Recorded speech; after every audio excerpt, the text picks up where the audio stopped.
Well, just about 10 minutes away from first pitch here at Peoples Bank Park in York, Pennsylvania. Austin Rooney, happy to have you with us. As Sam Burton will take the mound for the Revs, Eddie Butler will take the mound for the Blue Crabs, looking to get Southern Maryland back on the right track after the loss last night. Daryl Thompson allowed 5 runs over 6 innings. We've got a lot to get to. We've got the starting lineup, we've got the defensive alignment, and the numbers on your starting pitchers tonight. But first, we had a chance to catch up with Ryan Howe before tonight's game. Now let's take a listen. Well, we are just outside Peoples Bank Park. Nice weather today in the low to mid 70s, and we're joined by Ryan Howe for our pregame show. Ryan, thanks for coming on. Absolutely. Thank you for having me. Well, Ryan, you've got a few games under your belt since you returned from injury. Do you think you're seeing the ball well right now? Yeah, I think the biggest thing is, just trying to get in there, get those at-bats back, get comfortable, see pitches. I feel like I'm recognizing pitches right now, which is really good after being out 3 weeks. I feel like my timing and stuff's getting there. Last night was a big plus for me, hit a couple balls hard and stuff just so, to be back there 3 games in after sitting out 3 weeks and to, see some of those results, definitely a plus. You said you hit the ball hard yesterday. We talked with Zach Collier earlier this season, and one of the things he said was he feels like whenever he hit the ball hard, it's a hit. It doesn't really matter what happens from there. He did his job. Do you have the same mentality when you're at the plate? Definitely. I think, walking up to the plate, if you can get a pitch and hit it hard, you kind of did your job. Especially me being a catcher. I've always looked at hitting as a bonus. Defense is my big part of my game. So I'm not necessarily going up there, obviously I want to compete and, get knocks and stuff like that. But I feel like if I can go up there and get a pitch I'm looking for and hit it hard, whether it's, a hit, an out, I'll take it. Before you got injured, you had the Blue Crabs record for the most hit by pitches in a season. You come back and it looks like you picked up right where you left off. You already have 2 more hit by pitches since you've come back from injury. What's the secret there? Really no secret. Kind of dates back to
This afternoon is presented by Splashwire, official technology partner for the York Revolution.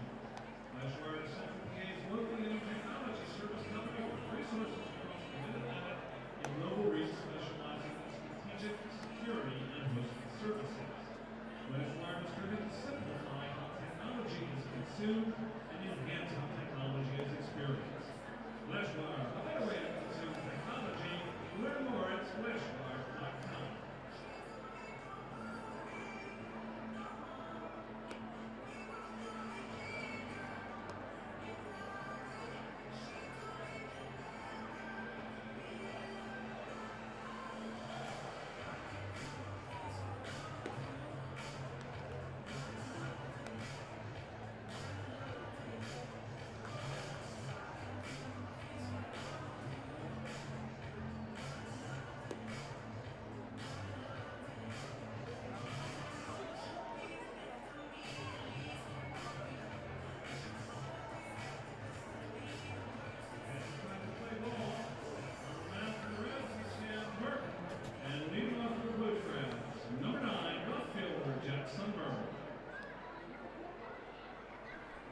Well, we got underway just a couple of moments until we have our first pitch of the ball game.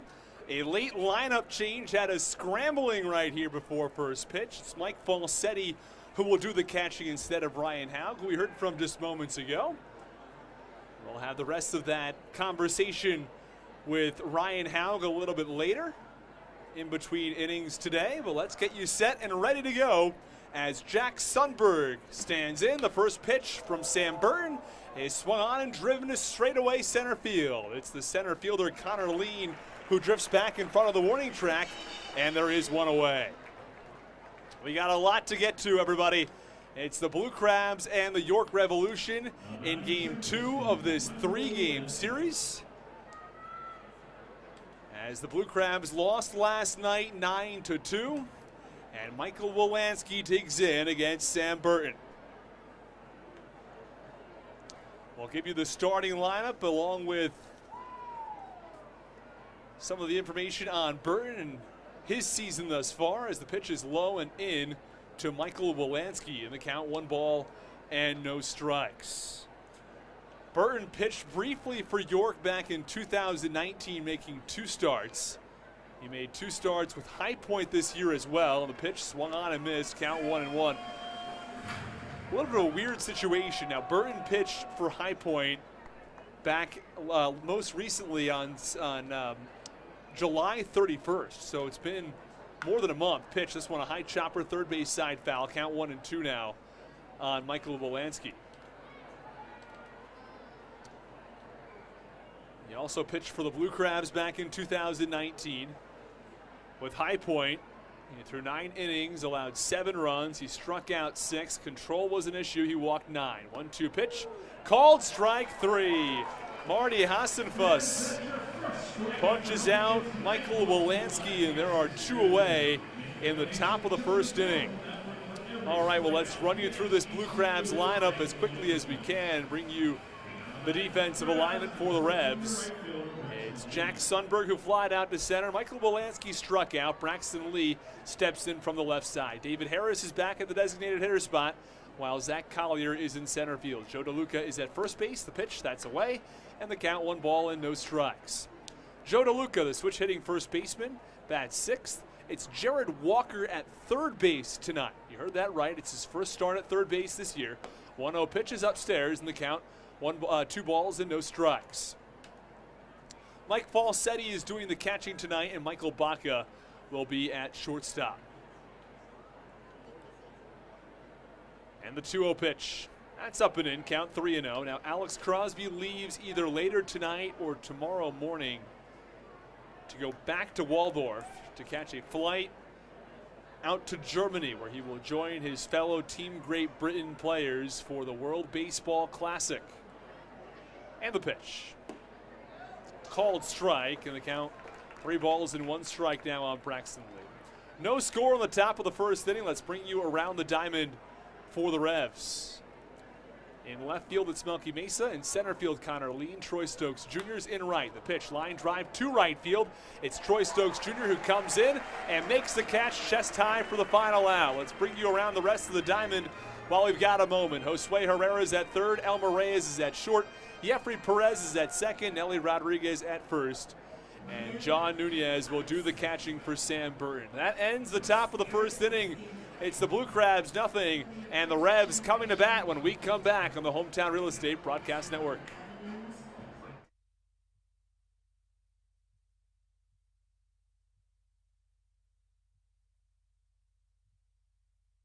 Days back at Santa Rosa Junior College, we called them gummy bears, but it was just one of those things. It's kind of a mentality thing.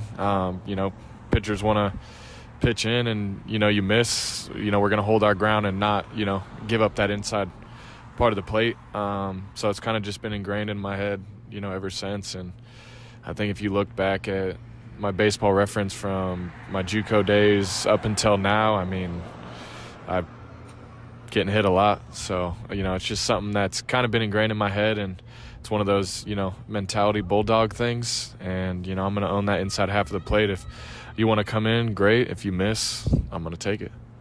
All right. Well, we've talked quite a bit about this return from injury. What were some of the drills you were doing to make sure that you were ready to go when you came back?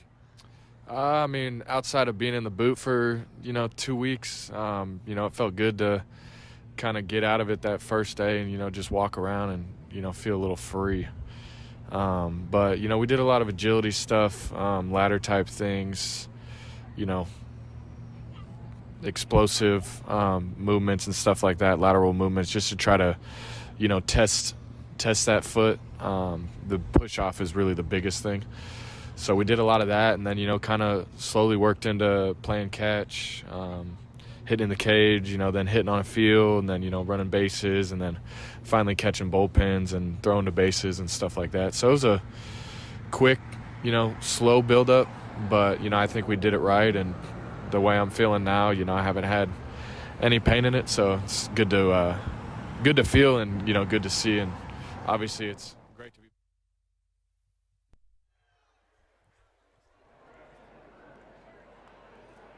Well, you got to hear a little bit from Ryan Howe about his return from injury as he is out today. Got the night off as Mike Falsetti is doing the catching. And the first pitch, a little bit low to Troy Stokes Jr. from Eddie Butler. And the count is 1 and no strikes. 1-0 to Stokes. Swing and a miss, count 1-1.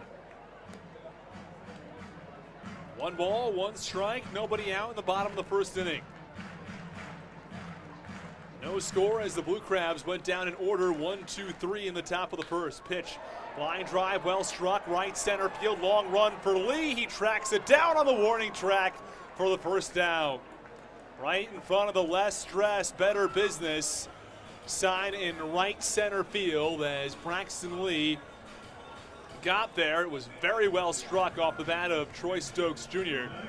But he tracks it down, and there's one away.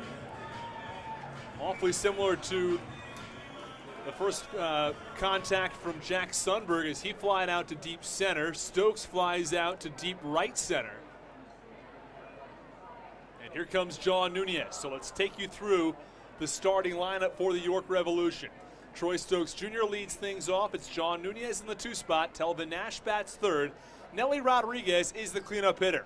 And the pitch. That's inside. Count 1 and no strikes on John Nunez. Again, it's Nelly Rodriguez, the cleanup hitter. Melky Mesa bats 5th. Jeffrey Perez in the 6th spot. And the 1-0 pitch is a little low and away. Count 2-0. Elmer Reyes bats 7th. The 8-hitter is Josue Herrera, while Connor Lean bats 9th. And the pitch, fouled off, third base side, and the count 2 and 1 strike. Sam Burton on the mound for the York Revolution, but it's Eddie Butler who gets the start tonight for the Blue Crabs. Been a bit of an up and down season for Butler. His record certainly shows what he's done on the positive end of things. Pitch fouled off, third base side. In a very good month of July. What he's really thrived with is keeping the walks numbers down. But in August, that was a bit of a struggle. He walked walked 12 across 30 innings. Pitch, this one, swinging a line drive, left field, sends Sundberg back. He's on the warning track in front of the arch nemesis wall where he makes the catch. 2 up and 2 down. A fly out to right from Troy Stokes, a fly out to left from John Nunez, and here comes Telvin Nash. The numbers for Eddie Butler. Comes in with a 12-4 record, an earned run average of 4.56. He struck out just 86 across 144 innings. Not a strikeout pitcher, and he walked 39 in that time frame.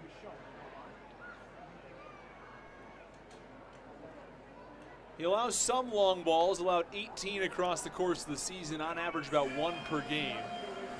The pitch is foul back.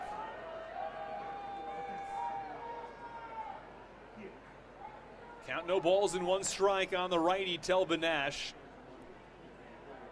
A .274 hitter with 10 home runs.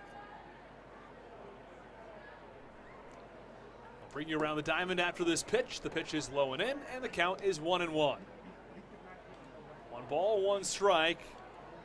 No score in the bottom of the first. It's Jack Sundberg in left, Zach Collier in center. The right fielder is Braxton Lee. And the 1-1 pitch. On the ground over towards shortstop. Long run for Baca. He's not going to get there as it dribbles into center field for a base hit. A single to center from Telvin Nash. Just past the outstretched reach of Michael Baca. And there are 2 away with a runner on first. Well, let's give you the rest of that defensive alignment. It's Jared Walker on third base. The shortstop is Michael Baca. Michael Volansky is at second base, while Joe DeLuca is at first. Mike Falsetti will do the catching for Eddie Butler.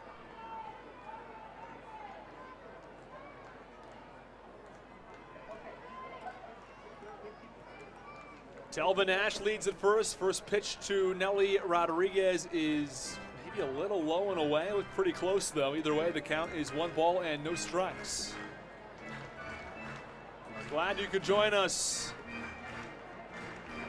for a terrific evening of baseball. Again, temperatures much lower today. Mid to low 70s throughout game time. Tomorrow there is a risk of rain, so we hope to play through that. 80% chance, also an 80% chance of thunderstorms on Monday, as the 1-0 pitch is low and the count 2-0. If the game does need to be made up tomorrow, in that case, it seems likely that the Blue Crabs will not play a game on Monday, but double up next Sunday after the Lancaster game. 1-0 pitch, that's in. Count 2, or the 2-0 pitch is in, I should say, and the count 3-0. So now Eddie Butler falling behind in the count. Let's go, Revs! The Let's Go Revs chants echoing throughout Peoples Bank Park. Let's go, Revs! And the 3-0 from Butler. That's low and away. It's ball 4. The former big leaguer walks Nelly Rodriguez on 4 pitches. So Telvin Nash to second, Nelly Rodriguez on first.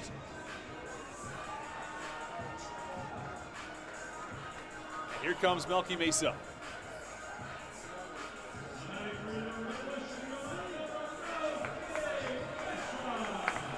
Well, back to the info on Eddie Butler here. He won the Pitcher of the Month back in July. He's making his 225th career start. He's allowed many hits, has a batting average against of .306. Pitch, check swing, and a miss. The count 0-1. The hits numbers are very high. 176 hits in 144 innings. And again, the walks numbers down. That's where the real positive is.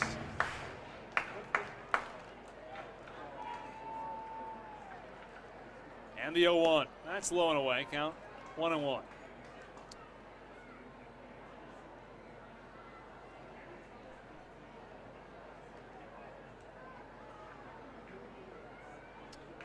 Last time out, 7 innings of work for Eddie Butler. Allowed 8 hits. He walked 3. Faced 29 batters in that ball game. Across 89 pitches. Pitch. Swinging a dribbler, third baseline. Walks the tightrope just down the line, but tiptoes foul at the last moment.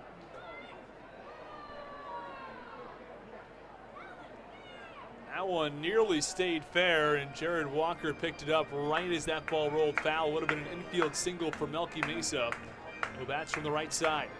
1 ball and 2 strikes on the righty. Butler pitched in Major League Baseball from 2014 through 2018. Made his debut with the Rockies in 2014. Probably had his best year in 2013, though, when he pitched across A-ball, high A, and double A. Averaged less than 10 pitches per inning that year across an entire season, nearly 150 innings. A 1-2 pitch, buried down to the dirt, count 2-2. 2 balls, 2 strikes, 2 outs, 2 on for the Revs.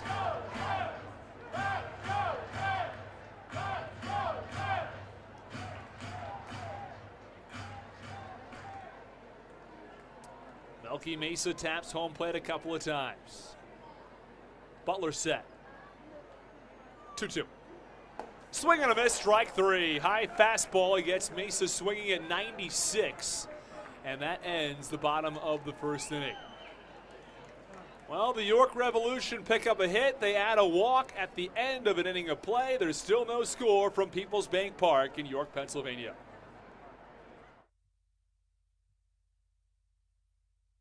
Back out there on the field with this team, we got a good group of guys. So it's a blessing. You talk a little bit about that progression. Did everything seem to go as it was scheduled, or were there any sort of setbacks there? No, it actually, everything kind of went according to plan. The first day, just kind of getting out of it, seeing, how it would feel to walk around, on it without that boot. And then, just kind of took it day by day and, would do some things and, see how it felt after, and everything, was going good. So the next day we came, and it'd be sore sometimes, but I think it was one of those good sorenesses. Yeah. Try to just get back out there and, we took it day by day, like I said, and just kind of went from there. On to our next one here. 9 games left in the season. What's the mentality going down the stretch? I think just finish the year strong, finish the year healthy.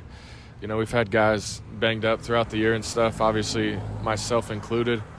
But, I think we're, pulling for each other. Obviously you want to finish the year strong, heading into playoffs and stuff like that, getting that juju back and everything. So, I think these 9 games left, we just really got to attack, keep that mentality and, just really try to go into the playoffs, wherever that may be, kind of coming out of the end of the season on a hot streak and take it off from there.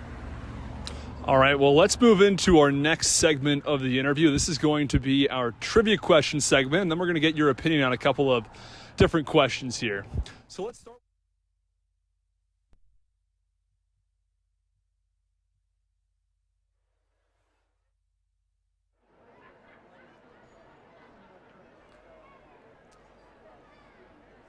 We're going to have to wait on that trivia question until the middle of the second inning. We'll hear the trivia question to Ryan Howe. And the first pitch is a called strike.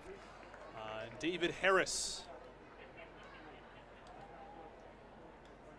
And the top of the second inning pitch, line drive, well struck down the left field line. This one off the upper part of that wall in the left, and David Harris has to stay to a long single.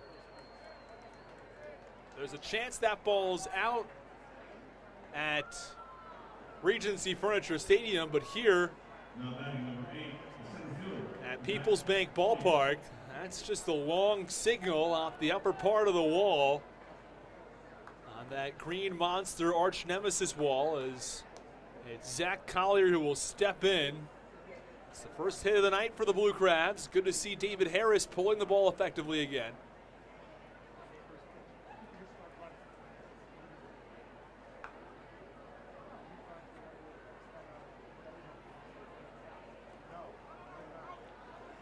First pitch is low and in, and the count 1 ball and no strikes. Runner on first base for the Blue Crabs. No score between York and Southern Maryland.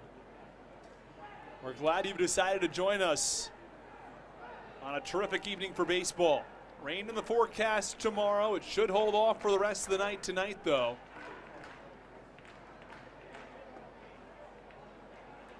And the pitch is a little bit inside, and the count 2-0.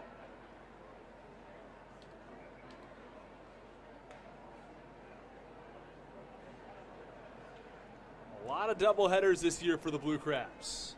Tomorrow's game gets rained out. There will have been 10 doubleheaders. 20 of the 132 games pitch hard line drive over to the first base side toward the York bullpen. The count 2 balls and a strike.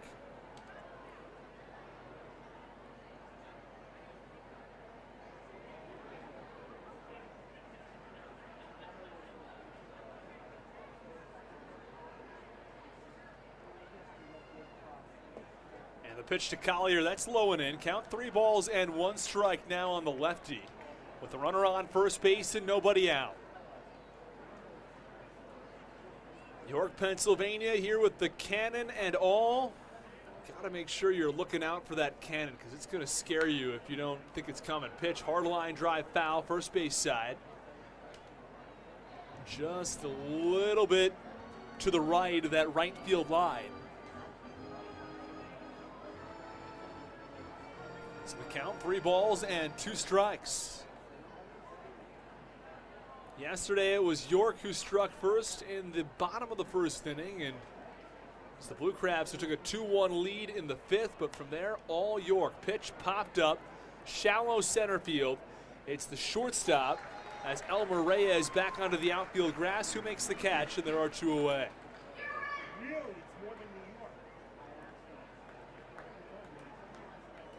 I'll give you velocity for both of the pitchers in today's ball game.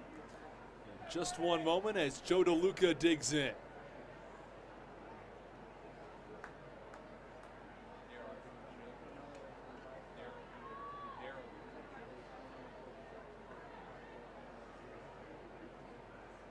Eddie Butler is topped out at 96.7 tonight, while Sam Burton is topped out at 86.3. Side armor deals. That one swing and a miss in the count 0-2.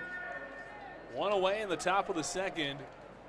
Not going to see a lot of velocity out of Sam Burton. I beg your pardon. Counts 0-1. Here is the 0-1. Swing and a miss. Breaking ball, and it gets DeLuca swinging, and the count 0-2. It's one of the real benefits, especially against a side armor, is batting from the opposite side of the plate, seeing that ball earlier, because when you're throwing sidearm, a lot of it's about deception. 0-2.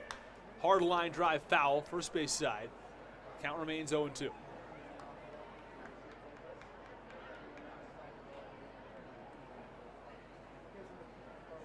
So it's Harris from first who belted one off the wall in left.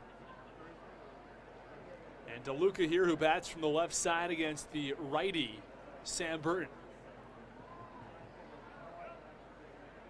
And the pitch. Line drive foul, third base side. Count remains 0-2. The hardest hit ball today came off the bat of David Harris at 108.7. It was off the wall in left.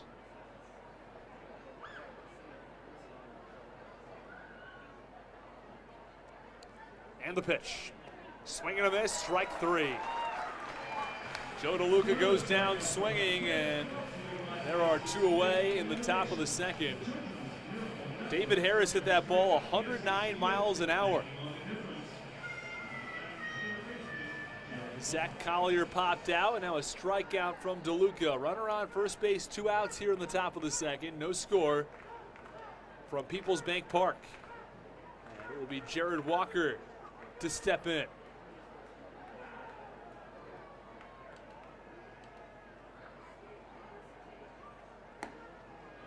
Third base side. Pitch. It's a called strike, and the count 0-1 on Walker. We apologize for any potential lag in our current stream, as for whatever reason it seems to have slowed down with the network, and the pitch is a little away, and the count 1 ball and 1 strike. Should be back up to the proper frame rate. Count 1-1 with a runner on first base and 2 outs.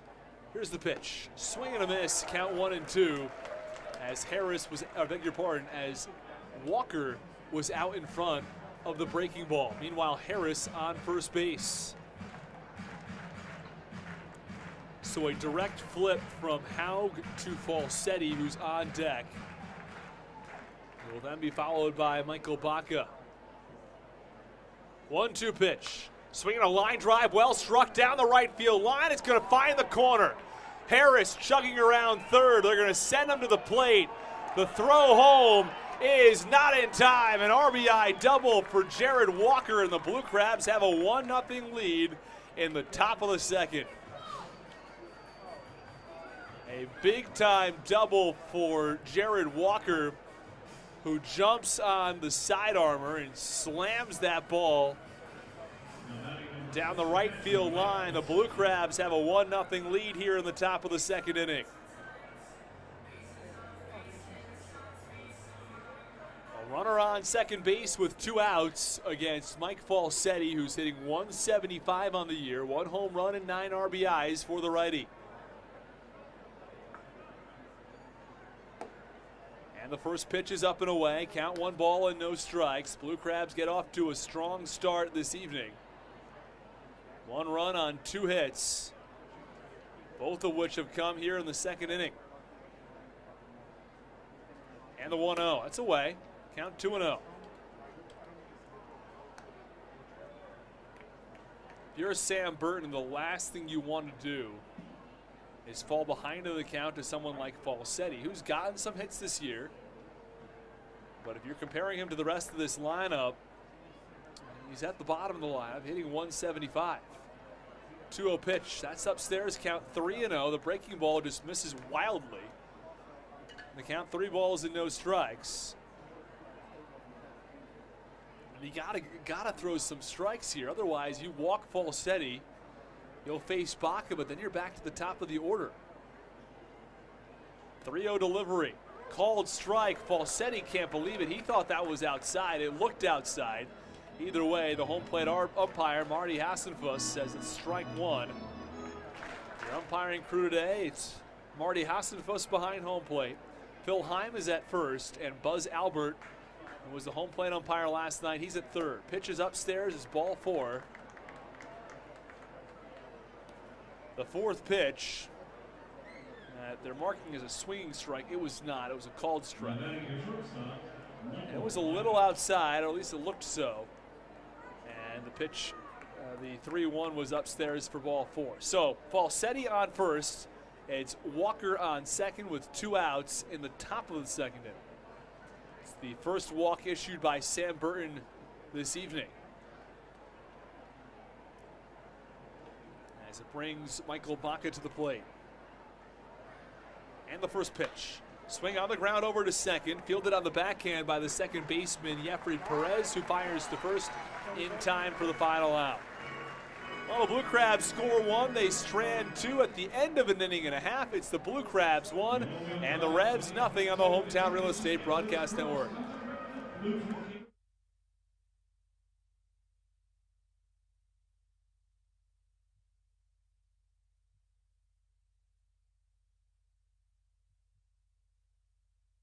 For the second most innings pitched in a single season in Atlantic League history at 190. He probably won't get there this year because he probably only has 1 start left in him based on the math and based on where the postseason sits, but maybe there's a chance he can top his previous record. The Atlantic League record is 207. Now our question today is, what's the most innings pitched in a single season by a pitcher in MLB history since 1900? Well, I mean, you got the GOAT going 190, and that's second best. For big leagues, I'm going to go with Nolan Ryan. Okay. At, let's say, 235. 235 innings. Yeah. All right. Well, Ryan. Final answer. All right. We're going to give the answer on the broadcast. Ryan, I'll let you know the answer just after we're done here. All right. Now on to the Your Opinion segment. We've done this first question a couple of times, but I still want to get your thoughts on a Champions League in independent baseball. So you played in the American Association. We asked Crosby the other day, should there be a Champions League for independent ball, or maybe the top 3 or 4 teams from the Atlantic League make it, the top 4 teams from the American Association, a team from the Frontier League, a team from the Pioneer League, and you guys all get together and you play a 10-team or an 8-team Champions League. You in? You out? What do you think? I mean, I think it'd be fun. I think, just after getting released and stuff from affiliated ball, and playing indie ball the last couple years, you always hear how the Atlantic League was kind of the, top premier league, and that's where, everyone wanted to be. I spent really a season and a half. I played that COVID season in the American Association, short season. It was 50, 60 games or something like that. And then all last year, So I think, I definitely think there's dudes in that league that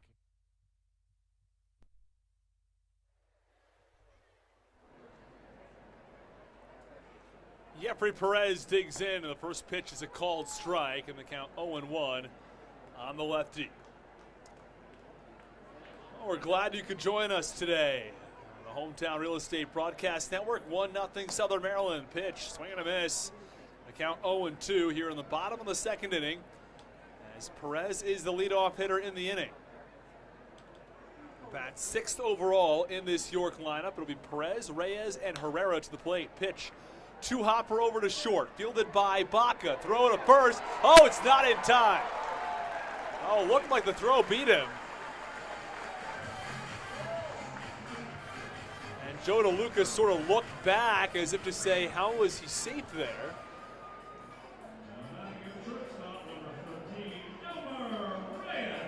Either way, an infield single from Jeffrey Perez on a ground ball over to shortstop.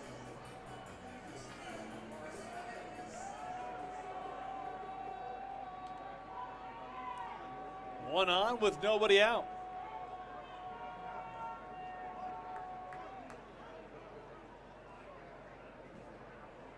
Home plate umpire Marty Hassenfuss calls time as Reyes steps out. It's one of the rules that will be changed next season.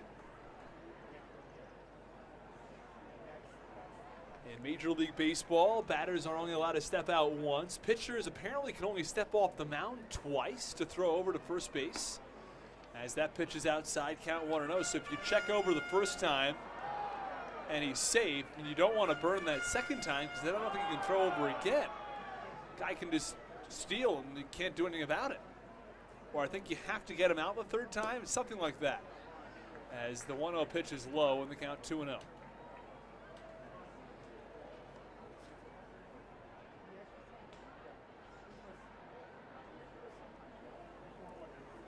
Two balls, no strikes on Elmer Reyes. And supposedly the rule changes in AAA have made significant progress to the extent that the games are about 30 minutes shorter. Pitch popped up foul behind home plate and the count 2-1. Now that is very surprising.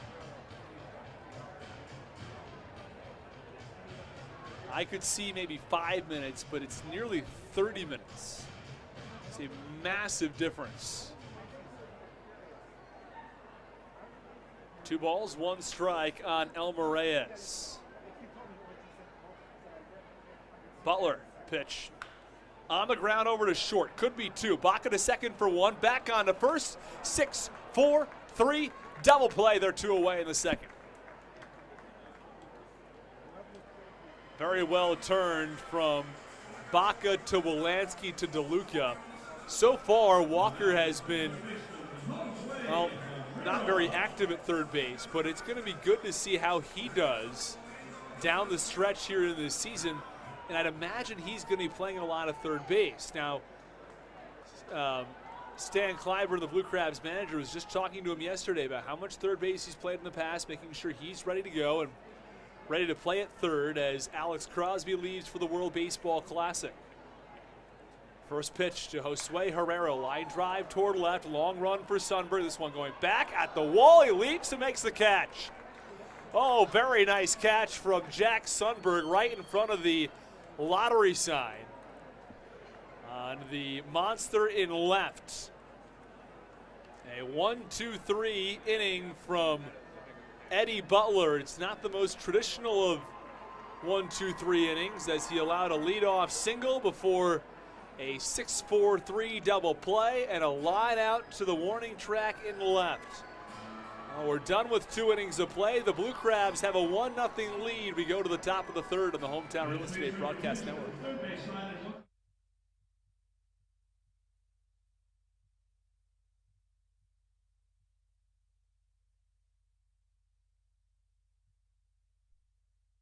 Pete here, and vice versa, so I think it'd be cool, maybe if you took like the top 2 teams from every league, or, if you took like the champion from every league and then did, like a Champions League with the winners from all the indie ball leagues and, you know, kind of see who comes out on top. I think it'd be competitive. So it'd be worth a shot. Yeah, sounds like fun. All right, on to our second question here. Our question is, you move an MLB team out of the U.S. and Canada. Which country does that team go to? And if you got a specific city, where is it headed? Ooh, that's Out of tough. the U.S., out of Canada. I mean, the world's so big. You got to think travel times, though, right? Because they got to play their teams. Yeah, because they've done some, you know, interleague games and stuff like that. They do one in Europe. I think they've about it. Yeah, I think they did one in England. I think it was a Red Sox-Yankees game in England back in the day. I think taking baseball maybe that way on the globe would be good. You know, obviously there's so much baseball here in the U.S. and stuff like that. So, you know, taking it to somewhere over there in England, you know, maybe can broaden some horizons and, you know, continue to grow the game. So you're taking England over somewhere like Mexico or the Dominican Republic, or what are you thinking?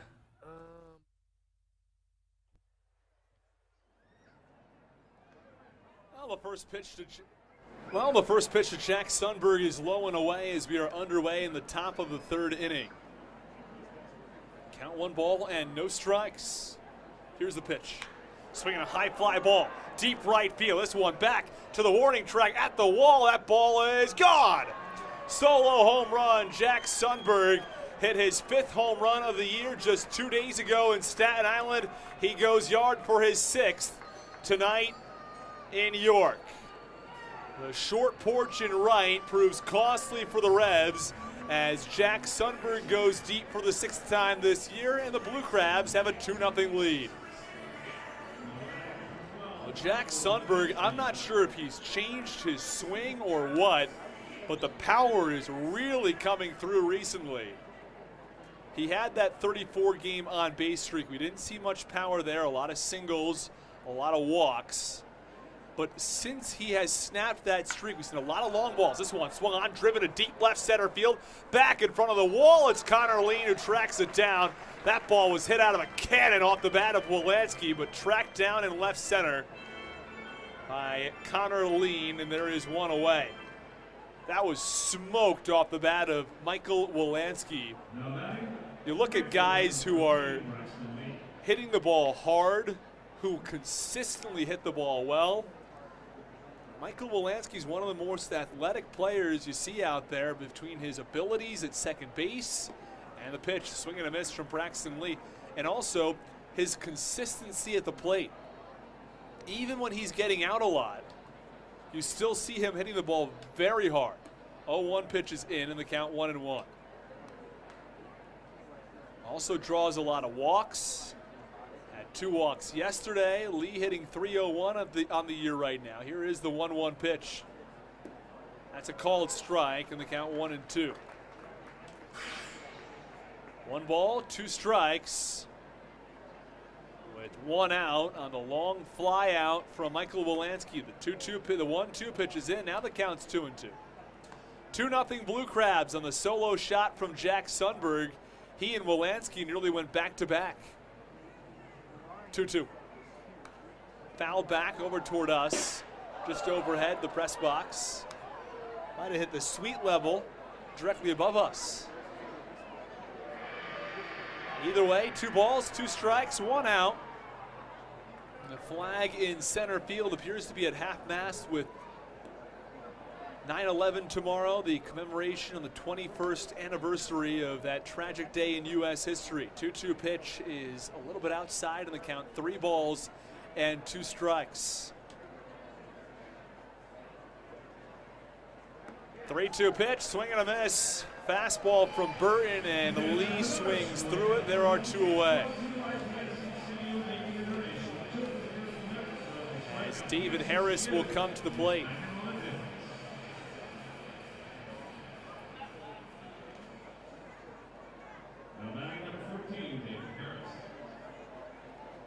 David Harris ripped one off the arch nemesis wall in left his first time up, and he'll dig in now for his second at bat of this ball game. Right now, the difference in this game, we'll get there after this pitch. Swung on and fouled off first base side. The count 0-1. Difference in this ball game, an RBI double from Jared Walker, as it scored David Harris from first base.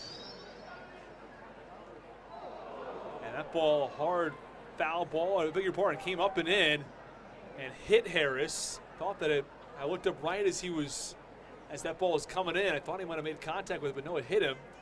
And there's a runner on first base now with 2 outs. The other difference in this ballgame, a solo shot from Jack Sundberg. So, runner on first base with 2 outs here in the top of the 3rd inning. Solo shot from Sundberg. That got things started here in the 3rd inning.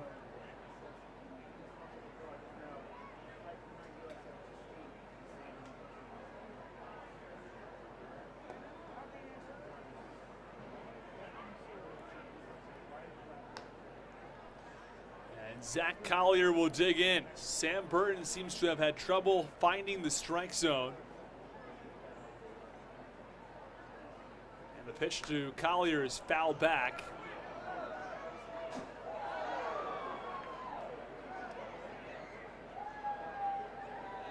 Righty Burton against the lefty Collier with Harris on first base. The first pitch to Collier missed low. The second pitch fouled back, and the count 1-1. And the 1-1 pitch is way inside. Count 2 balls and 1 strike. The breaking ball just missed that time. Got away from Burton.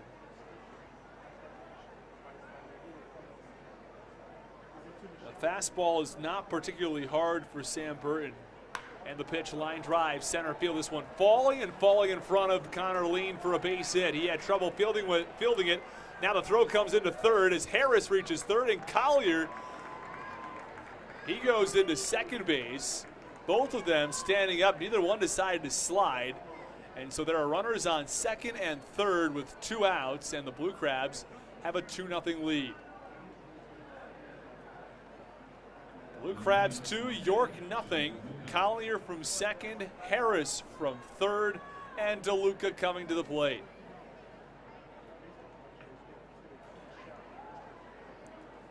Joe DeLuca went down on strikes his first time up.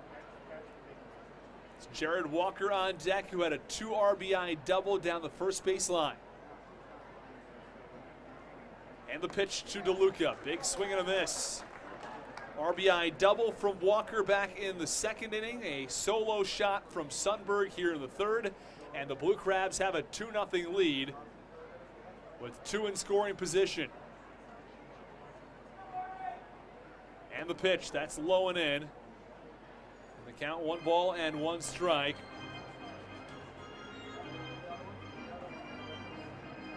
A hit by pitch to David Harris, and he stands on third base after the single to Collier. Single from Collier, and the 1-1 pitch swung on and missed. Collier reached second on a bobble out in center field from Connor Lean, and the throw to third gave him enough time to scamper across first to second. 1 ball and 2 strikes on DeLuca. 2 away, 2 on, 2-0 Blue Crabs. Pitch, swing and a miss. Breaking ball, and DeLuca goes down on strikes to end the top of the 3rd inning. It's Southern Maryland 2. It's York nothing on the Hometown Real Estate Broadcast Network.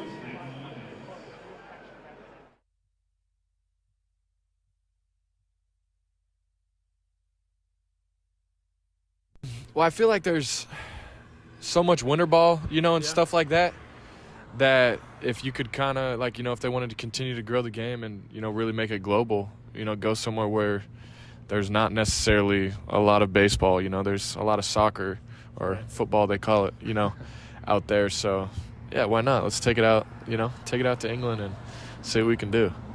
All right. Sounds good, Ryan. Thanks for joining us today. Absolutely. Thank you for having me.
Well, you had an opportunity to listen to the last part of that interview with Ryan Howe before today's ball game. Pitch, that one's dribbled foul, third base side, and Connor Lean's bat is broken. That can't be fun, as it was really just the handle of the bat that broke, and he doesn't wear batting gloves. So it adds insult to injury for Connor Lean. The count 0-1 on the righty, who's playing for his third team this year. A really good player. 253 season with 14 home runs and 47 RBIs, but what really stands out for Lean is that speed. Speed out in center field. The speed on the base paths. Pitch, that's low, and the count 1 ball and 1 strike.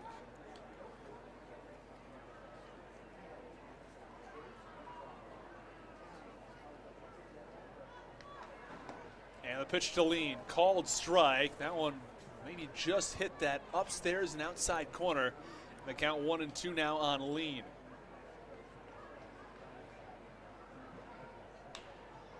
And the pitch, this one popped up, shallow right field, long run, it's going to fall in fair territory. Lee got to it, he bobbled it and fired into second late. This ball is going to go into left field, it gets by Walker over to the bullpen, and Lee holds up at third. Oh, wow, error after error after error. It's going to be a single and an E9 against Braxton Lee. That allowed him to get the second and third, maybe? I guess we'll have to see. It looked like he was going to pull up at first base. Might be a double and an error for Lee. But speaking of Connor Lean, he is 11 out of 13 in stolen bases. I'm honestly surprised he hasn't stolen more. Meanwhile, Troy Stokes Jr. at 30 out of 34. This is not a York team that steals a lot of bases in general. They've stolen 85. Opponents have stolen 144. Meanwhile, they've been caught 22 times, and opponents have been caught 33 times. Pitch is low and away, and the count 1-0 to Troy Stokes Jr. If you do some math, you can give you the stolen base percentage for both teams, or for the Revs and their opponents. The Revs steal bases at an 80% clip, as the 1-0 pitch is low, and the count 2-0 now on Troy Stokes Jr. And meanwhile, opponents steal bases at 81% clip. Now, as long as you're north of 70 or 75%, that's pretty good. And statisticians will tell you that if you're stealing bases at a 75+% clip, or even if you're at 70 or so, a stolen base is doing more good than harm. But if you start to drop below that 70% mark, it's doing more harm than good. Pitch, swing and a miss. Breaking ball from Eddie Butler. The count 2-1 on Troy Stokes Jr. It's really helpful for a team like York. We'll get there in a moment. 2-1 pitch. It's low in the dirt. Count 3-1. That has so many speed guys and so many power guys.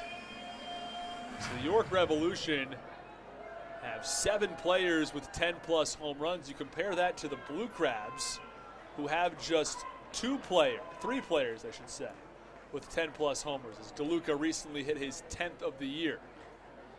But for York, it's Encarnacion, Lean, Mesa, not to mention Telvin Nash, along with Nelly Rodriguez and Troy Stokes Jr. And this ball gets up and away past Falsetti, and it scores a run. It's a wild pitch from Eddie Butler on ball 4, and it makes it a 2-1 ball game as the runner comes in from third base. As Troy Stokes Jr. is now on first. Still nobody out in the bottom of the third inning. The last thing you want here is for things to spiral out of control against Eddie Butler.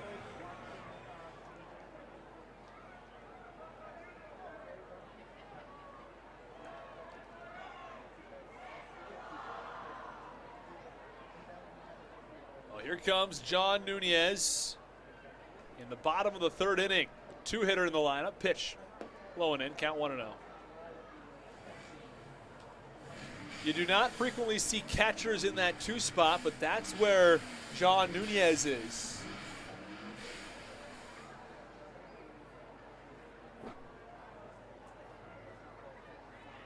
And the pitch. Hard ground ball, first base line. It gets past DeLuca into the right field corner. Braxton Lee races to it. They're going to hold Troy Stokes Jr. at third. John Nunez at second. He easily could have scored from third, as it was not a good throw from Braxton Lee into Michael Wolanski. There might have been an issue with the bullpen out in right field. Either way, there are runners on second and third with nobody out. And it's a 2-1 ball game. Now might be a good time for a meeting at the mound. The last thing you want to have happen is you go out a few batters later and it's already 4-2 York. And it looks as though they're really knocking at the door right now.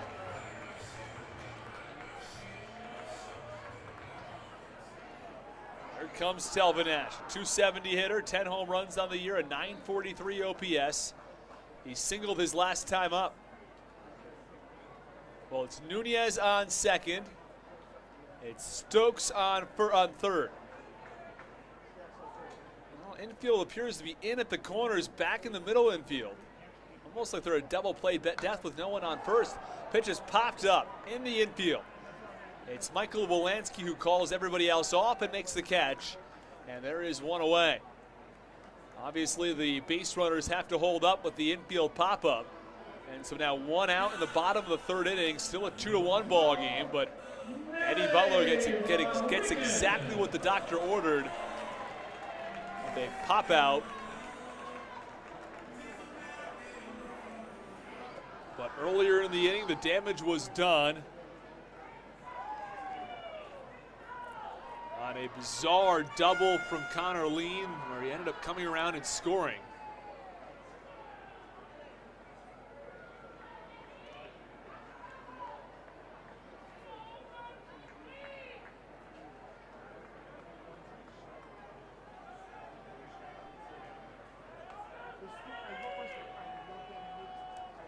Runners on second and third. First pitch of Nelly Rodriguez, a breaking ball in there for a called strike.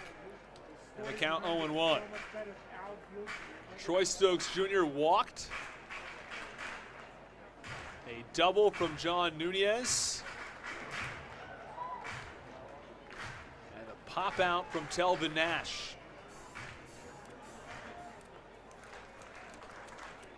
We're going to talk about our trivia question and our your opinion question as well in the top of the fourth inning. So stay tuned for that. As the pitch was low in the dirt, count 1-1 strike. For those of you college football fans, a lot of fun games earlier today. As someone who went to Notre Dame, that game against Marshall earlier was nothing short of a disaster, but so it goes, I guess.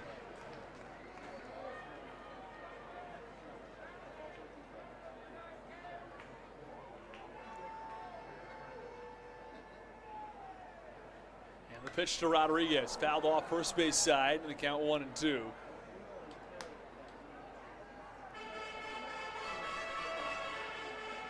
Earlier today, the very exciting Alabama-Texas game. A walk-off field goal for the Crimson Tide. Tennessee took the lead with a minute and a half to go on a go-ahead field goal to put Texas on top 19-17, with the Crimson Tide with a field goal to win it. The closing seconds of the fourth quarter. And the 1-2 pitch upstairs. Count 2-2 now from Eddie Butler on Nelly Rodriguez. You have to wonder in that game, if you happen to catch it, there was a missed 20-yard field goal from Texas earlier in the game. What effect that might have had should he have made that field goal. 2-2 pitch popped up in foul territory. It's Falsetti who gives chase over toward the dugout. He runs out of room as the ball falls into the netting. Count remains 2-2 strikes. Meanwhile, Notre Dame led most of the way against Marshall, at least late in the ball game.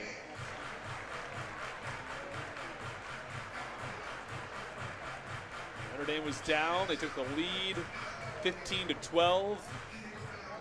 But a touchdown and a pick six, the difference tonight. And a 26-21 win for the Marshall Thundering Herd. Appalachian State takes down Texas A&M 17-14, so another top 10 team goes down. And the pitch, line drive, well struck, deep left field. This one back, it's off the wall.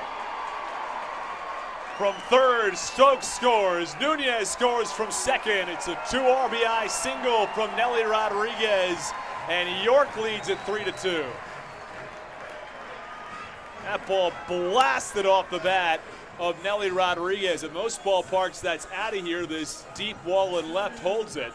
Or this high wall and left, I should say. Not all that deep. It's very high, though. What a 2 RBI single from Nelly Rodriguez. And the Blue Crabs now trail 3-2.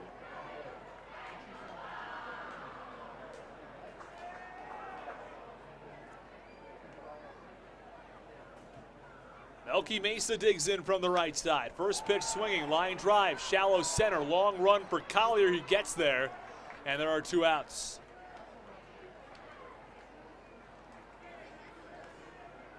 Well, the Revs 3 and the Blue Crabs 2. A 2 RBI single off the monster in left. And it scores John Nunez and Troy Stokes Jr. And it's 3-2 York over Southern Maryland.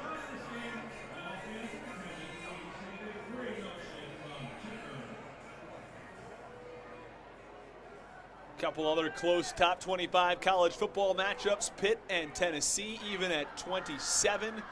And Houston and Texas Tech are knotted up at 17.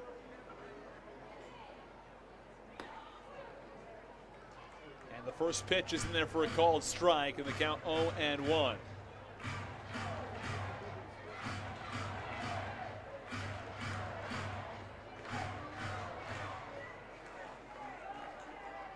No balls, 1 strike, 2 outs. Pitch, that's low and in.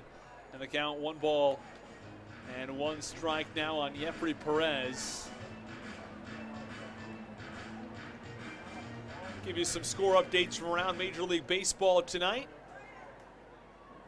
We'll start with the 2 games that have gone final. The Yankees over the Rays 10-3. Pitch, line drive, well struck toward left center field. It's the left fielder Jack Sundberg who ranges over to left center and makes the catch for the final out, but the damage was done. 3 runs by the Revs in the bottom of the 3rd inning, including an RBI, 2 RBI single from Nelly Rodriguez that gave the Revs the lead. It's 3-2 York. We go to the top of the 4th inning on the Hometown Real Estate Broadcast Network.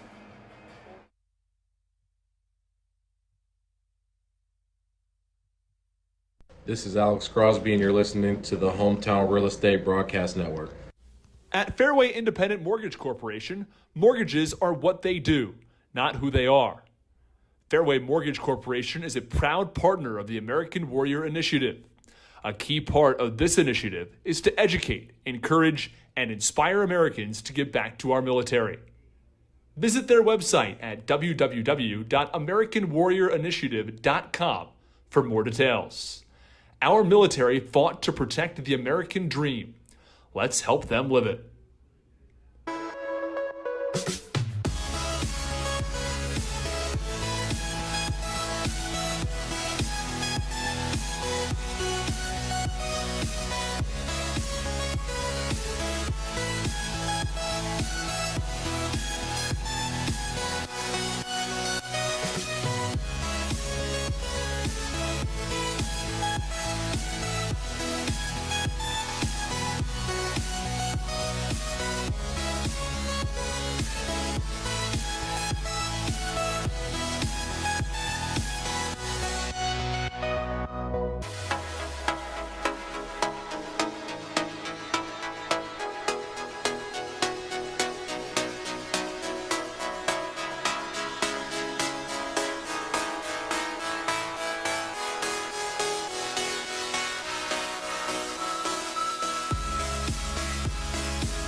first pitch to Jared Walker is low and in. Count 1-0, 3-2 York over Southern Maryland here in the bottom of the third. Pitch, that's low and in.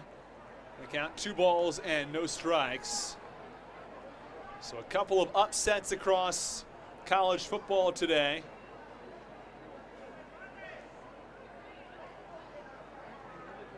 And the 2-0 pitch to Walker. Check swing, did he go? No, he did not. And the count 3-0 on Jared Walker. Let's take a look at the walks department for the Southern Maryland Blue Crabs. And your leaderboard, which has Jack Sundberg at 81 and Jared Walker at 76. Make that 77 as the 3-0 pitch is low and in. It's ball 4. Well, both of those break the Blue Crabs' previous record of 76 walks in a season. And Mike Falsetti will dig in. Well, Jared Walker's had a productive day at the plate. An RBI double down the right field line. And he's paired that with a walk here in the top of the 4th inning. Falsetti walked his first time up, and the first pitch is away, and the count 1-0 from Sam Burton, who's only allowed 2 runs across 3+ innings. It's been 2 runs on 4 hits, but the control hasn't been there. He's walked 2 batters. And the 1-0 pitch is wildly outside, count 2-0. And the Blue Crabs honestly could have a lead here if they were more productive in the 3rd inning when they had base runners. They had 2 in scoring position at the time. They had 2 in scoring position with a 2-run lead. You look back on it and you only say, well, you had a 2-run lead. Now you've got a 1-run deficit. As Joe DeLuca was the final out in the top of the 2nd inning.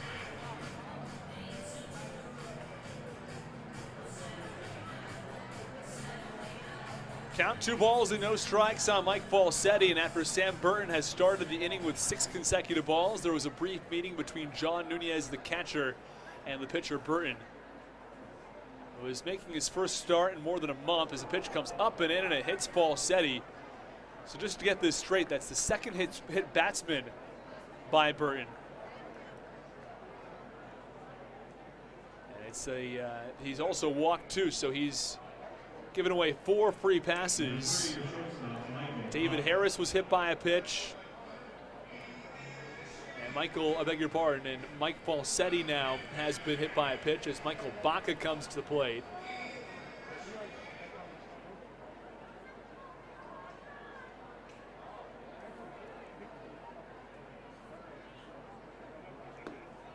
And the pitch, this one, the runner goes and he steals 3rd base. Zach Collier took off and stole 3rd base on a first pitch strike to Michael Baca. Meanwhile, Falsetti stayed put at first. John Nunez faked the throw to 3rd, didn't end up throwing. And so the count is 0-1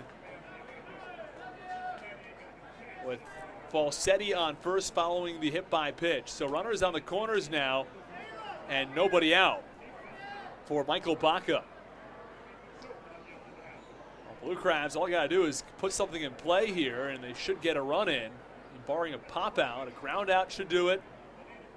Even if it's a double play ball, a fly out should also tie the score. That one dribbled foul behind home plate in the count. No balls and 2 strikes. Michael Baca at the plate. Might have said Collier earlier. It's Walker on 3rd base.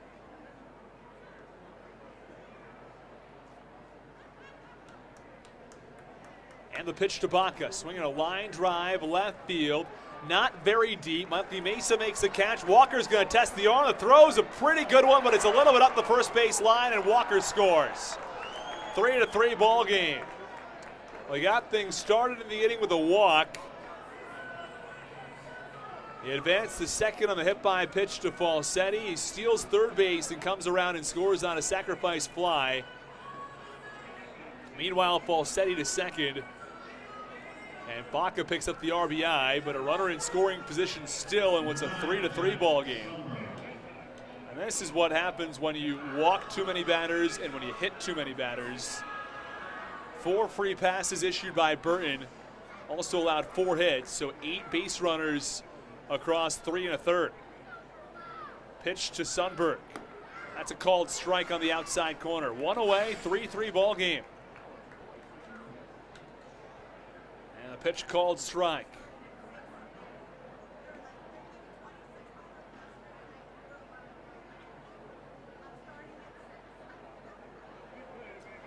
And the 0-1 delivery. That's low in the count. 1 ball and 1 strike.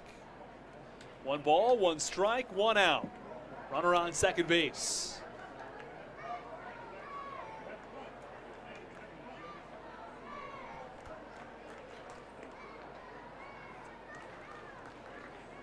Burton, the 1-1 pitch. Swinging a high pop up, third base side, a long run. It's the third baseman, Josue Herrera, who makes the catch directly in front of the Blue Crabs dugout. And there are 2 away. Sundberg, after hitting the solo home run his last time up, pops out. And there are 2 away in the top of the 4th inning, but it's Michael Wolanski who comes to the plate, who rocketed one to left center, but it was the center fielder, Connor Lean, who tracked it down in front of the Blueprints rotating advertisement sign in left center.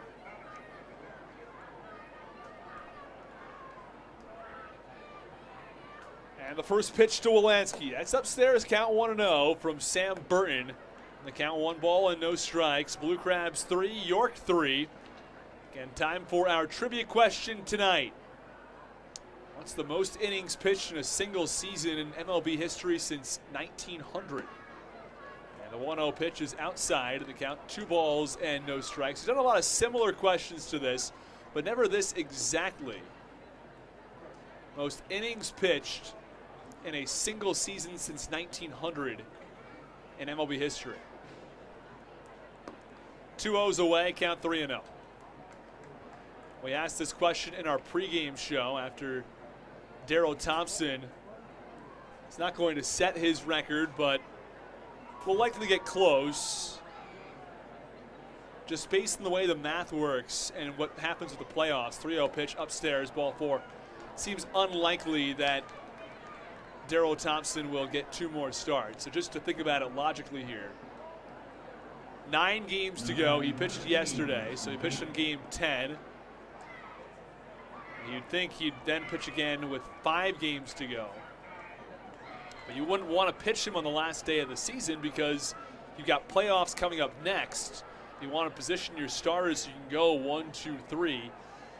Have to see what that rotation ends up looking like, but I'd imagine that manager Stan Cliburn is going to make some shifts in the next week or so he can make sure that 1, 2, and 3 in that Blue Crabs rotation is the way he wants it. As Lee fouls off the pitch in the count 0-1. Now the 0-1 pitch popped up foul, third base side, count 0-2 now on Braxton Lee. And if you're looking at this based on statistics, you've got Darryl Thompson, you've got Mitch Lamson, you've got Alex Merrithew. But of course the MLB experience from Eddie Butler and the terrific recent performances from Alcis Herrera might make things a little bit tougher. Pitch on the ground, first base side, it's through for a base hit. Falsetti waved around third. He'll score. It's an RBI single from Braxton Lee, and the Blue Crabs have a 4-3 lead here in the top of the 4th. A well-struck ball from Braxton Lee, and it just sort of found the hole between first base and second. And it looks like they're going to make the call to the bullpen as Zurich will enter. That's going to spell the end of the road for Sam Burton. He allows 4 runs on 5 hits, and there are still runners on the corners with 2 outs in the top of the 4th. Don't go anywhere. You're listening to Blue Crabs Baseball on the Hometown Real Estate Broadcast Network.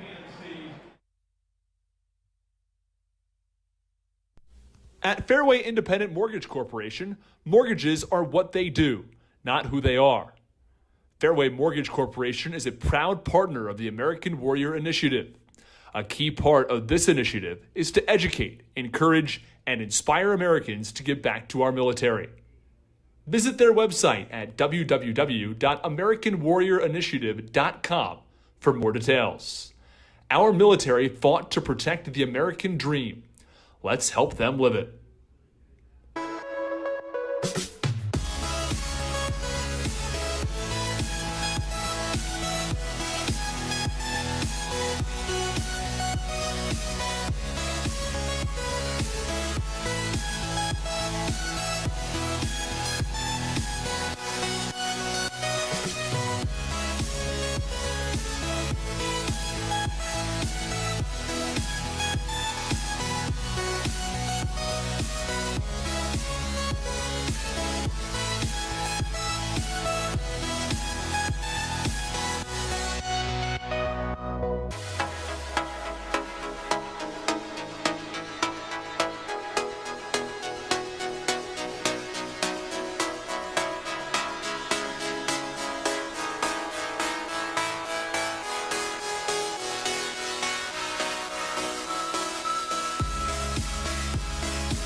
Oh, we apologize, a little late coming back here. It's 0-2 on David Harris with the runners on the corners and 2 outs after the pitching change from Kyle Zurich.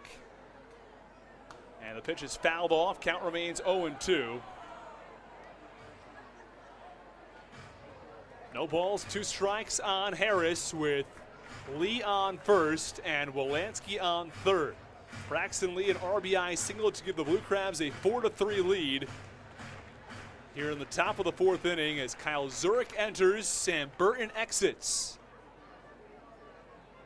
Here's the 0-2, swinging a high fly ball, center field straight away. Connor Lean takes a step back and makes the catch overhead for the final out. That ends the top of the 4th inning. The Blue Crabs strand 2, but they score 2 and take a 4-3 lead over the Revs. You're listening to Blue Crabs Baseball on the Hometown Real Estate Broadcast Network.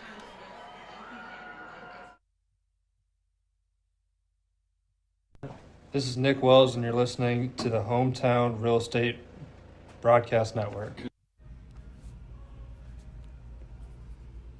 Come stay at the Holiday Inn Express Waldorf, where teamwork makes the dream work.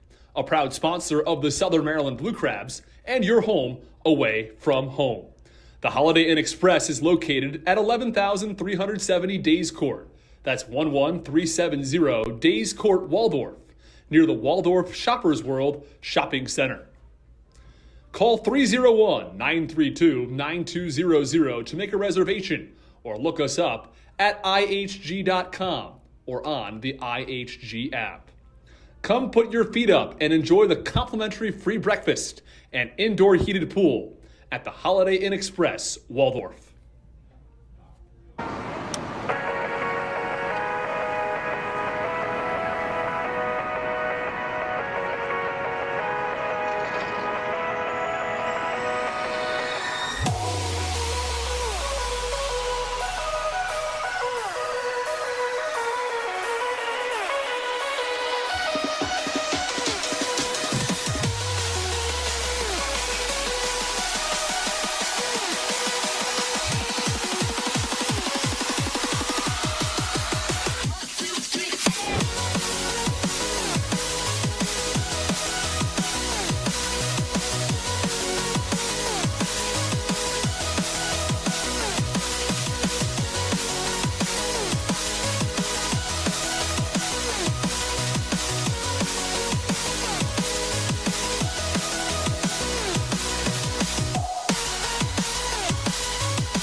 Butler had quite a bit of time off there in the top of the 3rd inning. He now comes back for the bottom of the 4th, and the first pitch is upstairs to Elmer Reyes. 4-3 Blue Crabs as they added 2 runs in the top of the 4th inning. Pitch, swinging a high fly ball, left field, not very deep, and it's tailing into foul territory and finds the seats.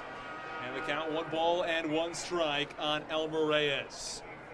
It will be Reyes followed by Herrera and Lean, 7, 8, and 9, but you don't want to look past the bottom of the order as these guys have a lot of speed.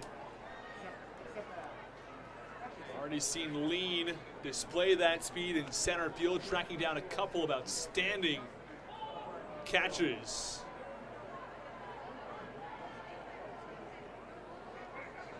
.43 Blue Crabs, 4 runs on 5 hits for Southern Maryland, 3 runs on 5 hits for York. And the 1-1 from Butler. Breaking ball, called strike.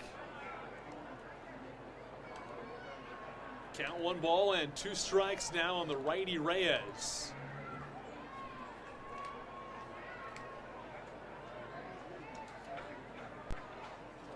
And the 1-2, foul ball. That one foul tipped off of the mask, I believe, of the catcher Falsetti, who doesn't appear all that shaken up, unless it may have been the umpire, Marty Hassenfuss.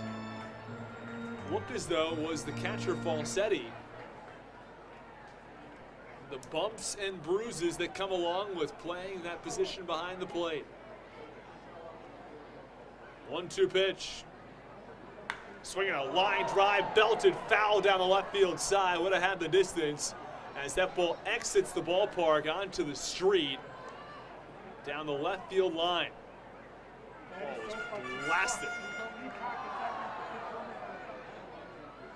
Luckily for the fans, there isn't parking out that way. The parking is quite a walk, but you don't have to worry about getting hit by a foul ball. 1-2 pitch, low and away, count 2-2. The arch nemesis wall is very high, but there aren't any seats on top of it, sort of like how it was at Fenway back in the day. Pitch fouled back, and the count 2-2 strikes. They used to have the netting there. There isn't even netting here. It's just if it goes over the wall, it goes over the wall. And I think there are probably a couple reasons why they've got this wall on left. First of all, it's a great attraction to the ballpark. But second of all, and probably more importantly in this case, there isn't much room behind that wall. So if it goes beyond the wall, it goes onto the street. So they had to make it shallow. Pitch foul tip. Reyes barely got a piece of it. And he stays alive. 2 balls, 2 strikes, nobody out on Eddie Butler, who has thrown his 58th pitch of the evening. He's allowed 3 runs on 5 hits across 3+ innings. Sam Burton, his final line. We'll get to that after this pitch. Here's the 2-2. Low and away, count 3-2. Burton went 3 2/3 innings, 5 hits, 4 runs, 4 earned. He walked 3 and he struck out 4. Not exactly what the doctor ordered for the righty. And the 3-2 pitch, breaking ball, hard hit, third base side foul. Nicely gloved by Alex Merrithew out there in the bullpen. Merrithew, a member of the starting rotation, but hanging out with his fellow pitchers there in the pen. At least it appeared it was Merrithew. It's kind of hard to see through that netting.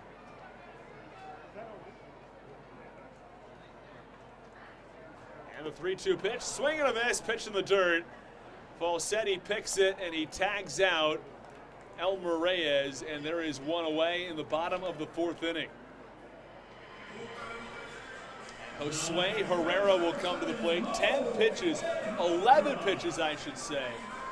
And then at bat before Eddie Butler gets the strikeout.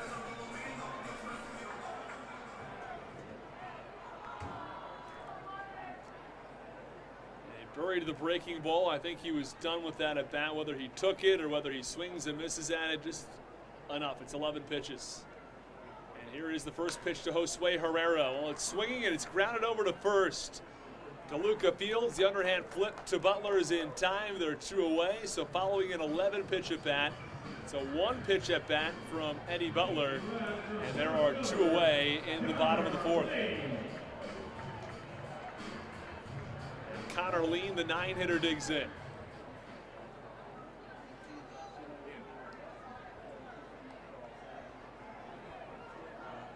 Base paths are empty with 2 outs.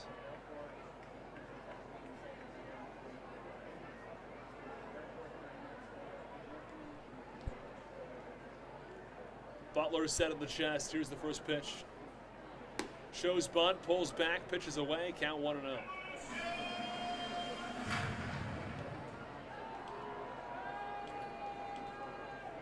1 ball, no strikes, and 2 away.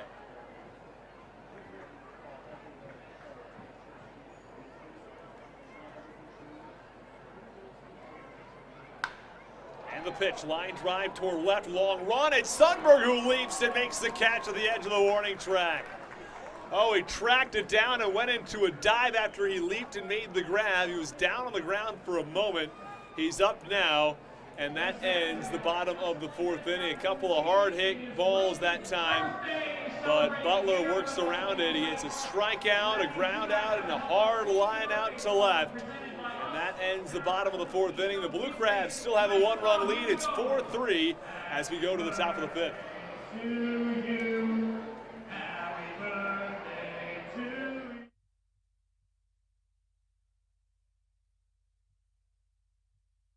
This is Ian Yetzko, and you're listening to the Hometown Real Estate Broadcast Network. Are you in the market for a new roof? Well, give William Richmond Inc. a call and get serviced by Southern Maryland's premier roofing contractor. Locally owned and operated, William Richmond Inc. is licensed, bonded, and insured, and has a 5-star rating on HomeAdvisor. They care about their work almost as much as they care about your home. Call 443-432-3426 today for a free estimate, or go to williamrichmondinc.com. Don't forget to mention the Blue Crabs and save 10% on any service.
Well, it's Zach Collier who steps in. In the top of the 5th inning, it is a 4-3 Blue Crabs lead in the first pitch, called strike, and the count 0-1. Blue Crabs 4, York 3. I'll run you through the scoring in just one moment. As the count 0-1 on Collier.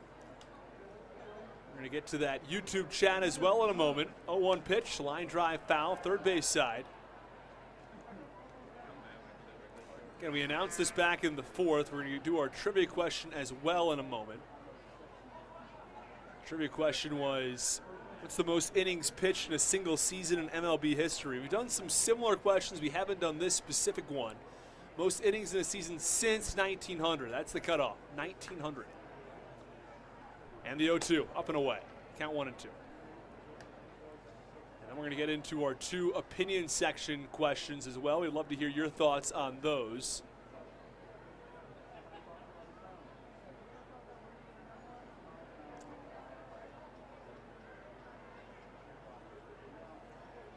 And the 1-2.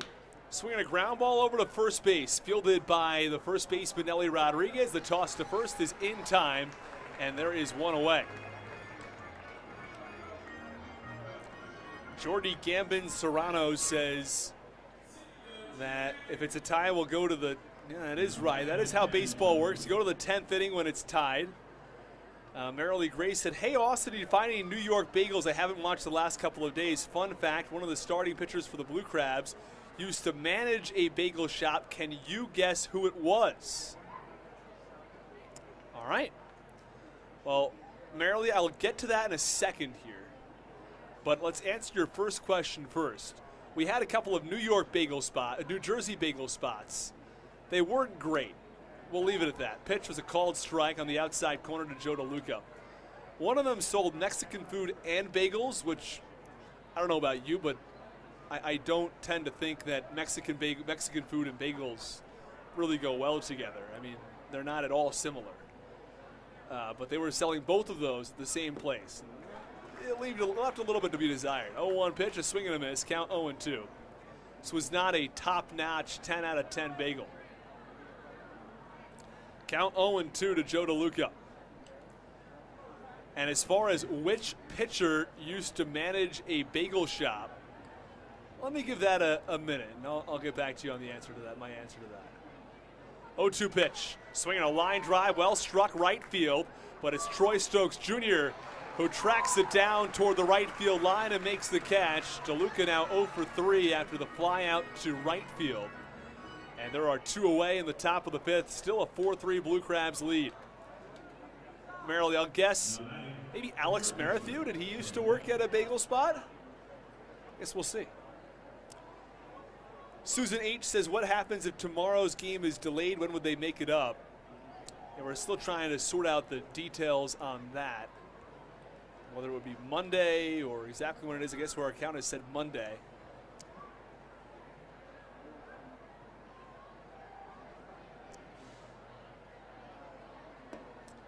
And the pitch, that's a little bit low. The count, 1 ball and no strikes. Wes Mumper says, well, as the Blue Crabs on-call clubhouse guy, I'll stand by to get their gear washed whenever they get home. Tammy Shipley says, good evening, everyone. Go Blue Crabs. And Southern Maryland FCA says, let's go Crabs. 1-0 pitch, swing and a miss. Count, 1 ball and 1 strike on Jared Walker. So fans, give us your guess for the most innings pitched in a single season in MLB history. And then we're going to move on to some of those opinion sections from our pregame show.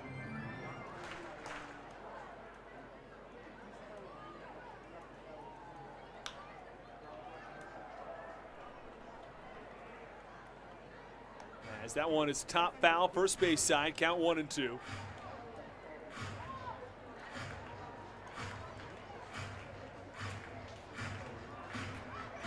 And then from there, we will go to our opinion question about MLB relocation outside of the U.S. and Canada. If you got a specific city or country you think they should go to, let us know. I'd love to hear. 1-2 pitch to Jared Walker. Called strike 3. Walker goes down looking. Was 1 for 1 with an RBI double and a walk coming into the at-bat, but he strikes out here in the top of the 5th, and that ends the inning. It's Southern Maryland, who still has a 4-3 lead after the 1-2-3 inning from Kyle Zurich. We go to the bottom of the 5th. It's the Blue Crabs who still have a 1-run lead.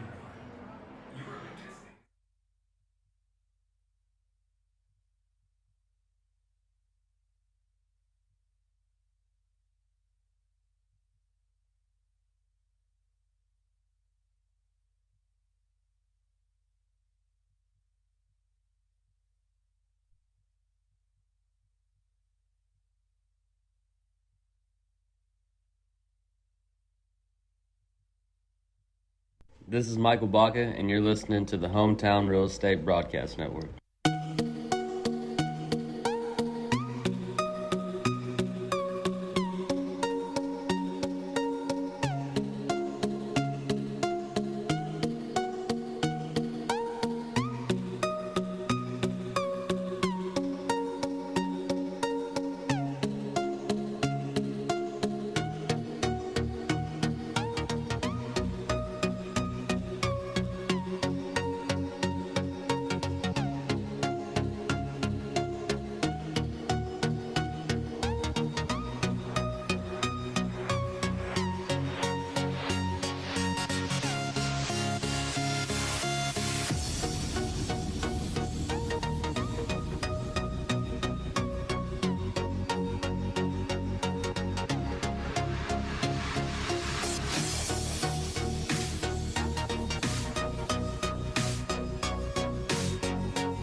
Troy Stokes Jr. digs in from the right side.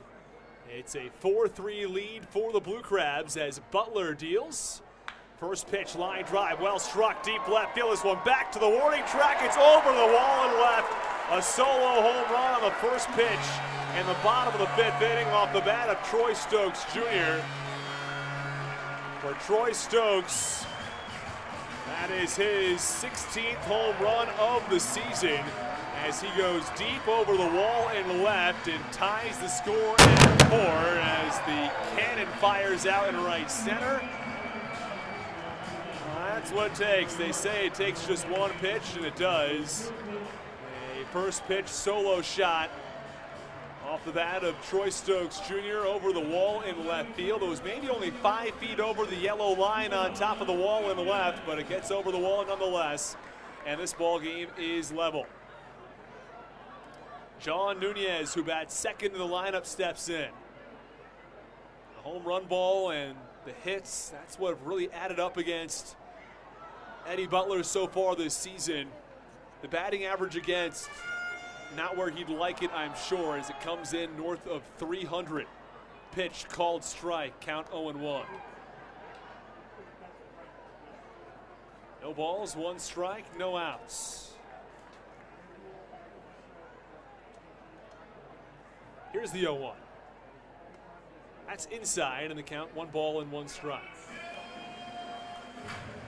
1 ball, 1 strike, nobody out. Bottom of the 5th inning for Southern Maryland. 4 runs on 5 hits. For York, 4 runs on 6 hits.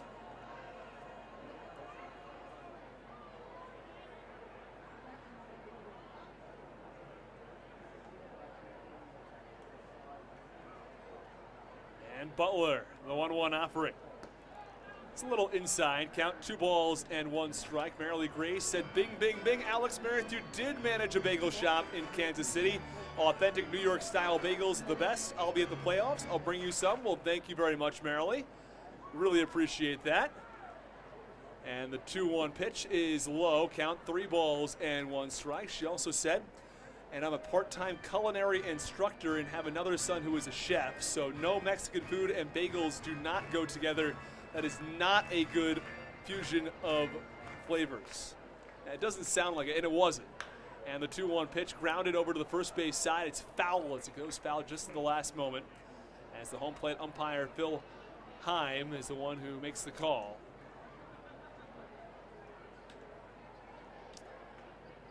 I will likely have my car for that next road trip, so just let me know if you'd like me to go anywhere in either Lancaster or on Long Island. And I will try some more bagel spots on Long Island if I have my car and I'm able to drive to some different spots.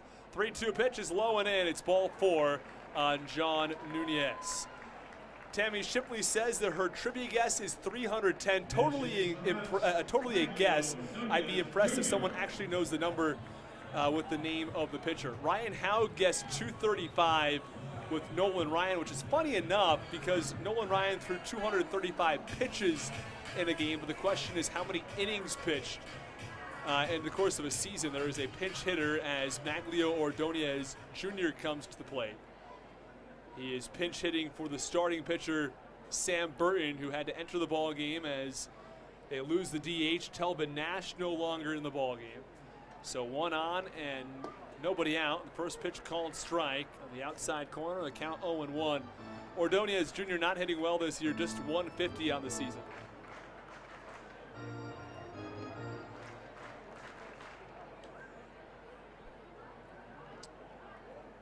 And the 0-1 pitch from Eddie Butler. It's a called strike on the outside corner. Count 0-2. Fans, if you'd also like to post in the YouTube chat about the question of you'd like there to be an independent league Champions League. So you have the top 4 teams maybe from the Atlantic League, the top 4 from the American Association, maybe the top team from the Pioneer League, top team from the Frontier League, and maybe 1 team from another league or somewhere else, and get together a 10 or a 12 team league. You have a bit of group stage play, and then you go on to maybe the final 4 teams. I don't know exactly how you'd organize it, but if you have any ideas, I'd love to hear them. Go ahead and post in the YouTube chat if you'd be a fan of having the independent leagues meeting up and crowning an independent league champion at the end of the year. As the pitch is top foul by Maglio Ordonez, count 0-2 on the righty. 4-4 ball game. Troy Stokes Jr. tied it to get things started in the bottom of the 5th. A solo shot over the wall and left. Pitch, ground ball slowly, took Eddie Butler off balance. He throws to first after he gathers himself, and it's in time to get Maglio Ordonez Jr. at first base. And there is 1 away. A tough play for Butler as his momentum was taking him to his left. He had to switch directions, go to his right, and then turn back to his left to make the throw to first base for the out. Either way, 1 away in the bottom of the 5th inning with a runner on second base as Nelly Rodriguez comes to the plate.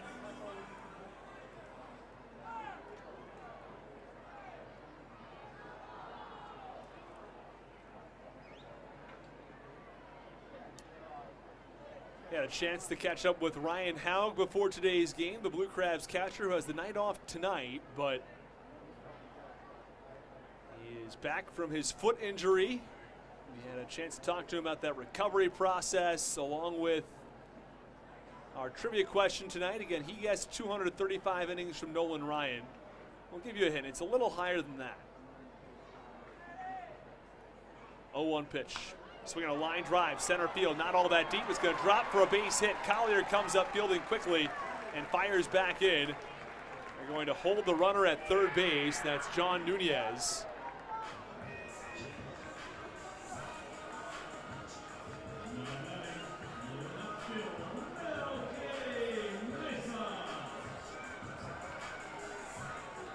So Nelly Rodriguez, let's start back from the beginning of the inning here. Solo shot from Troy Stokes Jr., a single from John Nunez.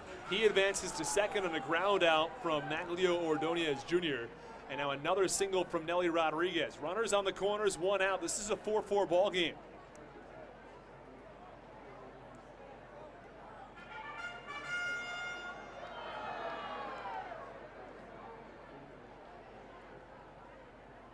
And the first pitch is low to Melky Mesa on the count, 1 ball and no strikes on Eddie Butler.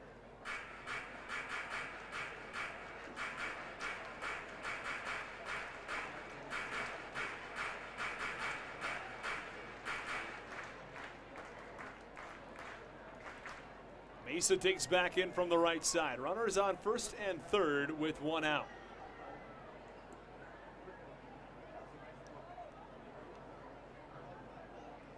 Melky Mesa has 15 home runs on the season, a .270 batting average, and the pitch, check swing. Did he go?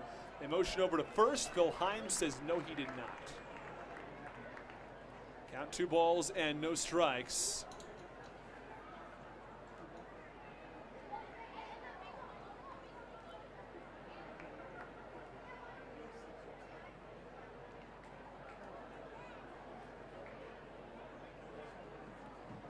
Two balls, no strikes, and 1 out on Melky Mesa. And the pitch upstairs in the count, 3 balls and no strikes.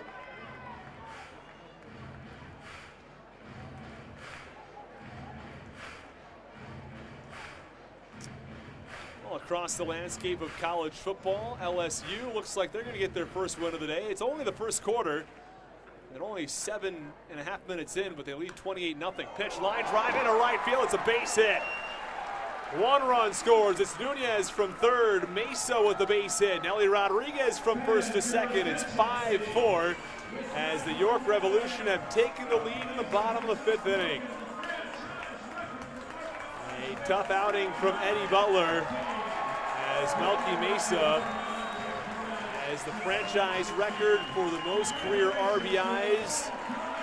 Melky Mesa sets the record. A big day for him in Revs history. 313 career RBIs. We talked about a lot of single season records having been broken by the Blue Crabs this year as a team and individual players. Either way, it's been a tough series so far for the Blue Crabs against the York Revolution. Lost 9-2 yesterday. The Bats are alive tonight. They've scored 4 runs on 5 hits. Also had 4 batters via walks and hit batsmen. As the first pitch is a foul tip that deflects off of Falsetti's glove. Count 0-1. But unfortunately for Southern Maryland, it's York who had a 3-run 3rd inning and a 2-run 5th.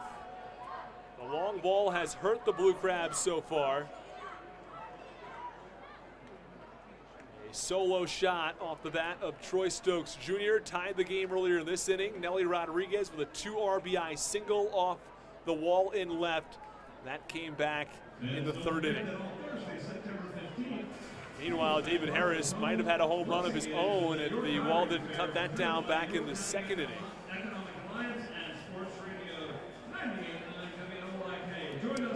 Melky Mesa Find yourself a great new opportunity. Stands on first base, having just set the all-time record for the Revs.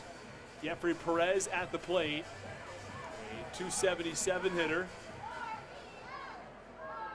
With runners on first and second, he is the Checkers RBI guy, so I guess, I don't know, they win a free something or other. 0-1 pitch, line drive foul, and the count 0-2. Blue Crabs have the K-man of the game, and they chant ice creams for Landon's Ices and Creams. Let us see if they have that for the postseason as well.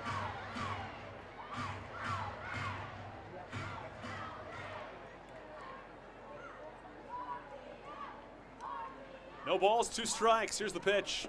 It's low, count 1-2. 5-4 York. A 2-run fifth. They're not done yet either, and you'd have to wonder how much longer that Eddie Butler has on this leash, because the bullpen should be rather good to go. We'll get there in just a moment.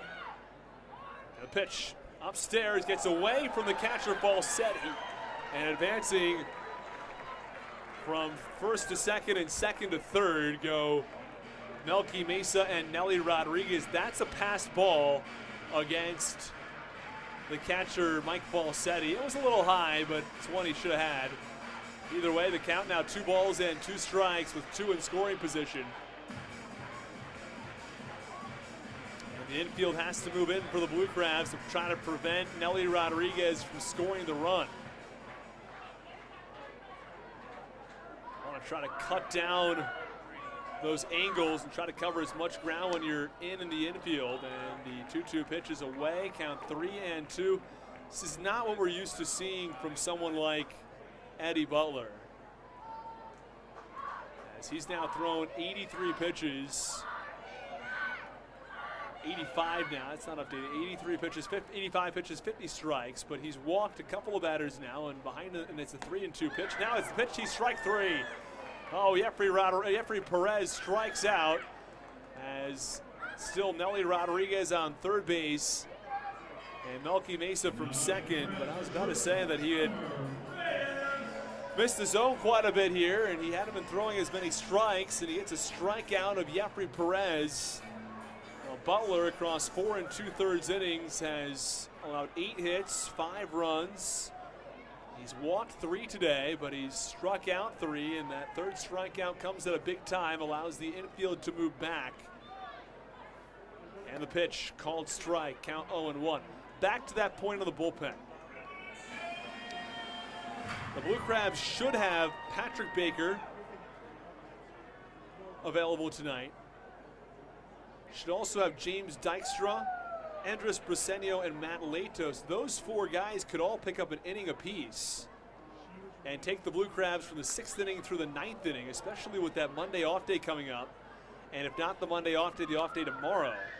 So they should still have should be ready for tomorrow as well. So, I mean, we don't know for sure, but I think the Blue Crabs bullpen will be able to handle innings 6, 7, 8, and 9 if Butler's outing is over at the end of the 5th. It would make sense. He's allowed 5 runs on 8 hits, and he's allowed 11 base runners. Pitch, foul back, count remains 0-2. In the bottom of the 5th inning, 5-4 York, a 2-run 5th. A solo shot from Troy Stokes Jr., a single from John Nunez. He later came around to score on an RBI single from Melky Mesa. Meanwhile, Nelly Rodriguez on third and Melky Mesa now on second following the strikeout to Jeffrey Perez. And here is Elmer Reyes, the 7-hitter. 7th batter to come to the plate in the inning. Here's the 0-2. Ground ball foul, third base side. Butler's also struggled with long at-bats tonight. And a lot of at-bats that are a little too long, I think, for everybody's liking, probably. Had an 11-pitch at-bat earlier and a lot of drawn-out at-bats on 3-2 counts. It's going to drive your pitch count up.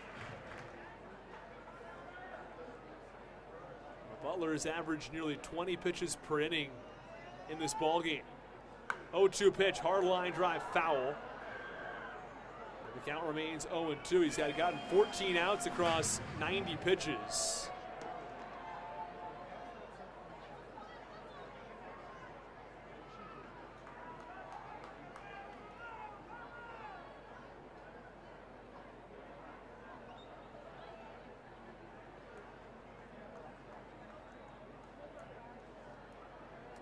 Count remains 0-2 on Elmer Reyes. 0-2. Swinging a ground ball over toward third base. Walker's got it. He fires across the diamond. The throw is a little low, but nicely picked by Joe DeLuca to end the bottom of the 5th inning. Another marathon inning as the Blue Crabs surrender the lead. It's the Revs who go on top 5-4, courtesy of a solo shot from Troy Stokes Jr. and an RBI single from Melky Mesa.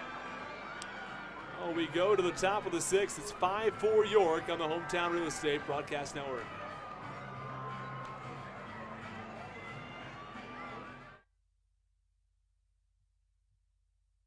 This is Darryl Thompson, and you're listening to the Hometown Real Estate Broadcast Network.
Well, the first pitch to Mike Falsetti, a check swing. Did he go? They say he did, according to the first base umpire, Phil Hine. Count 0-1. Here is the 0-1 pitch. Check swing. Did he go? Not this time. And the count 1-1. New pitcher on the mound for the Revs is Nick Green, who comes in with an 0-3 record, a 6.41 earned run average. And the 1-1 pitch. It's a called strike, and the count 1-2.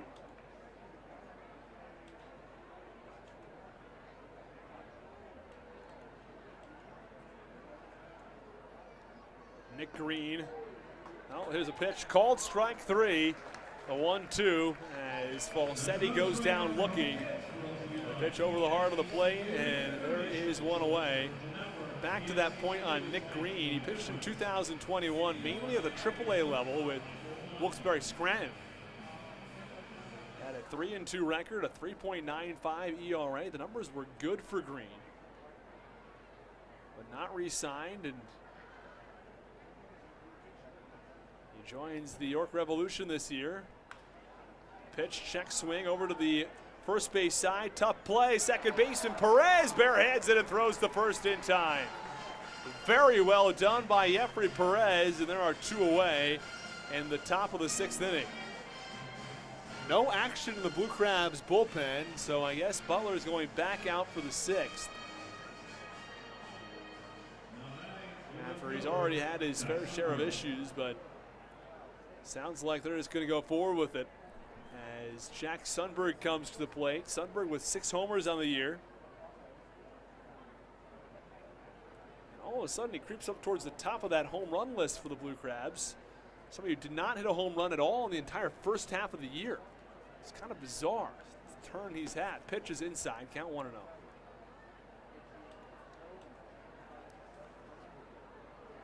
Jack Sundberg with his 6th home run.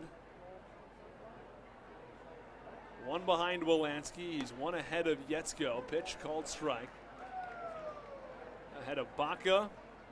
1 behind Crosby, 1 behind Collier, 2 behind Crosby, 3 behind DeLuca.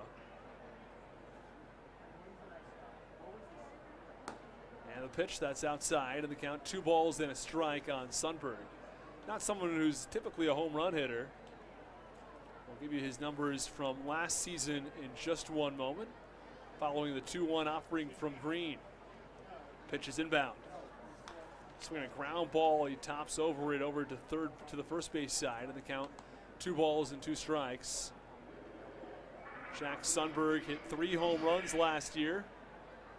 Stole 48 bases, had a .294 batting average and a .405 on base. This year, .247 average, .379 on base. 43 for 49 in steals. 2-2 foul back. Count remained 2 balls and 2 strikes.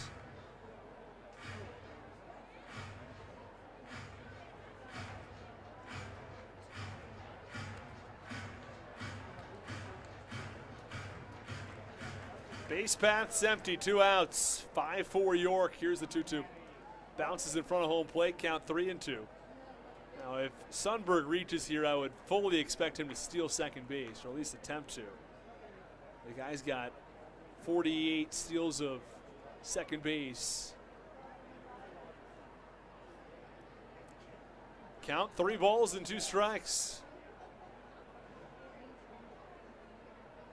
3-2 from Green. Swinging a high chopper, nicely fielded by Green as he gloves it and fires to first for the final out.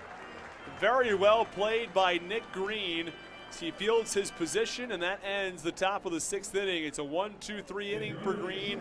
As we go to the bottom of the 6th inning, it's 5-4 York on the Hometown Real Estate Broadcast Network. This is Nick Wells, and you're listening to the Hometown Real Estate Broadcast Network. Come stay at the Holiday Inn Express Waldorf, where teamwork makes the dream work. A proud sponsor of the Southern Maryland Blue Crabs and your home away from home. The Holiday Inn Express is located at 11,370 Days Court. That's 11370 Days Court, Waldorf, near the Waldorf Shoppers World Shopping Center. Call 301-932-9200 to make a reservation or look us up at ihg.com or on the IHG app. Come put your feet up and enjoy the complimentary free breakfast and indoor heated pool at the Holiday Inn Express, Waldorf.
First pitch to Josue Herrera is grounded foul, first base side to get things started in the bottom of the 6th inning. It's Eddie Butler back to the mound. 5-4 York over Southern Maryland. It will be Josue Herrera, who's followed by Connor Lean and Troy Stokes Jr.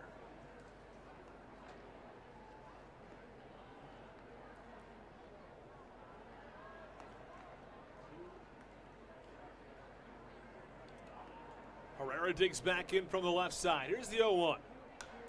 Popped it up, foul. Might drift into the infield now. It's the catcher, Falsetti, who's under it and makes the catch. There's one away.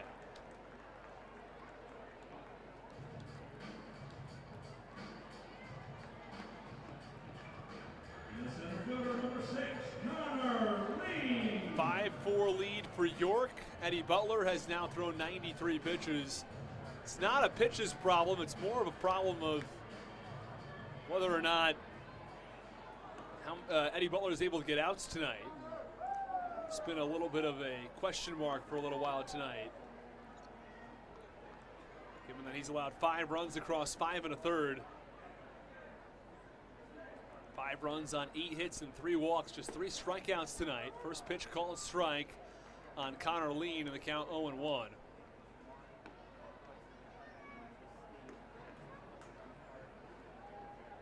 Butler's run into trouble in 2 separate innings.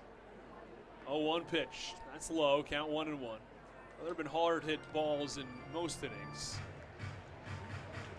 3rd inning, allowed 3 runs.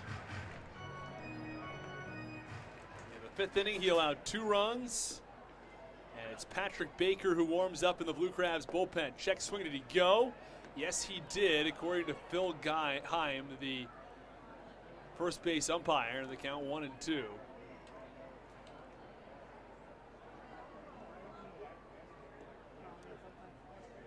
I hope everybody's having a terrific Saturday evening as the clock hits 8:30 in the evening. Pitch, check swing.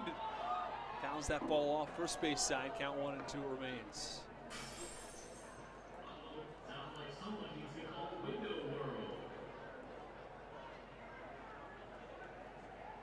Across Major League Baseball, talked about blowouts quite a few times this year. Red Sox over the Orioles 17-4. A last place Red Sox team, a 4th place Orioles team that's still trying to fight for the playoffs as the 1-2 pitch just swung on and missed. Strike 3, and there are 2 away. This Orioles team that is 4 games out of a wild card spot at 73 and 65. Meanwhile, Seattle is the last team in right now in the National League. The Mets are out of their divisional lead as the Braves have surpassed them by half a game. Mets have an 11-1 lead though, so they hold the tie as the pitch is away. Count 1 ball and no strikes.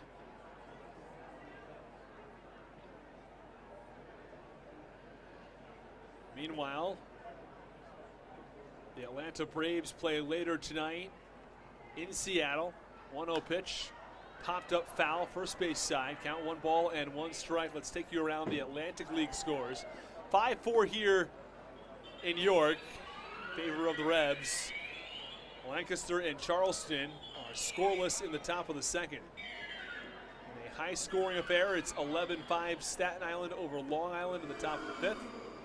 High Point 10-2 over Wild Health. That's in the top of the 6th. 1-1. Fouled off, first base side, count 1-2.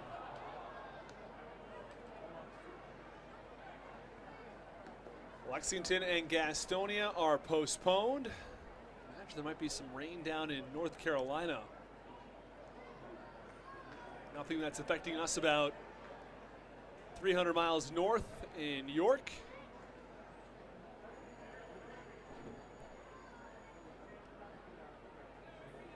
And And the 1-2 to Stokes. That pitch is a little outside in the count. 2 balls and 2 strikes. Troy Stokes Jr., who homered earlier today, was back in the 5th inning. 2 balls, 2 strikes, 2 outs. 103rd pitch of the night, up and away, count 3-2. And again, it will be really interesting to see how this starting rotation lines up for the playoffs. 9 regular season games remain. That includes tonight.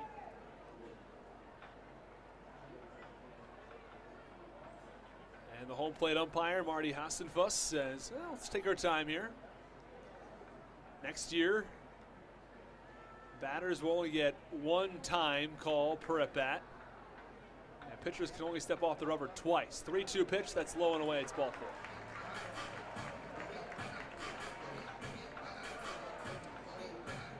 4. One on with 2 outs in the bottom of the 6th inning.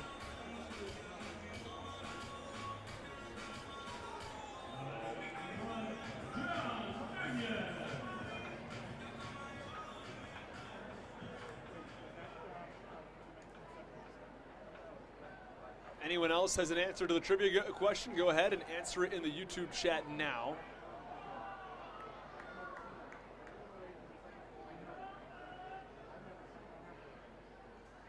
And the pitch called strike on the outside corner to John Nunez in the count 0-1.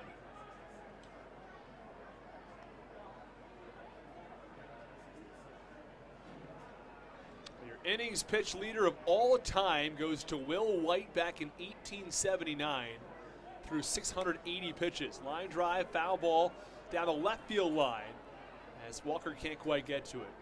That's all time, but we said 1900 and beyond. So get to the year 1900, got to do quite a bit of scrolling because all of the top 100 pitchers were pre-1900. Ed Walsh in 1908 threw 464 pitches. That's the all-time record. Ed Walsh in 1908 threw 464 innings.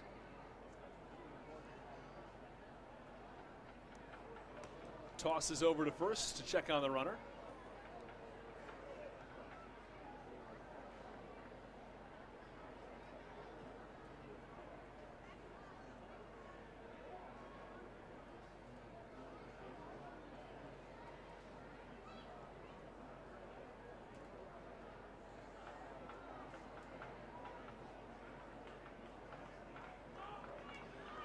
Runner on first base, 2 outs.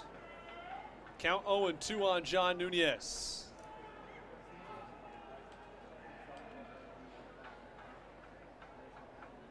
Here's the 0-2.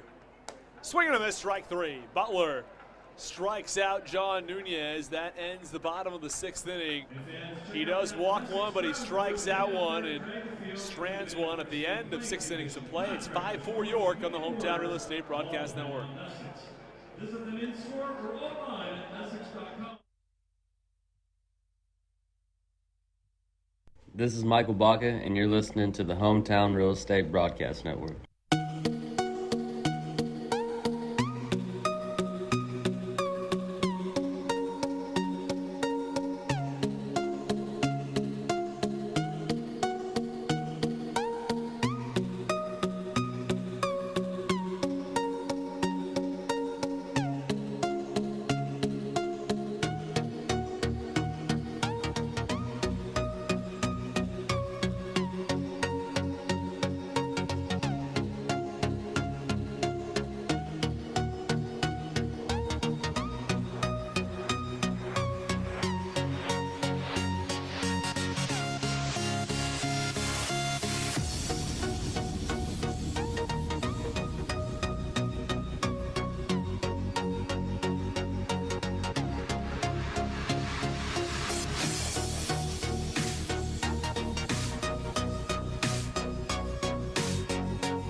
And the first pitch is a called strike on Michael Wolanski, and the count, no balls and 1 strike on the righty.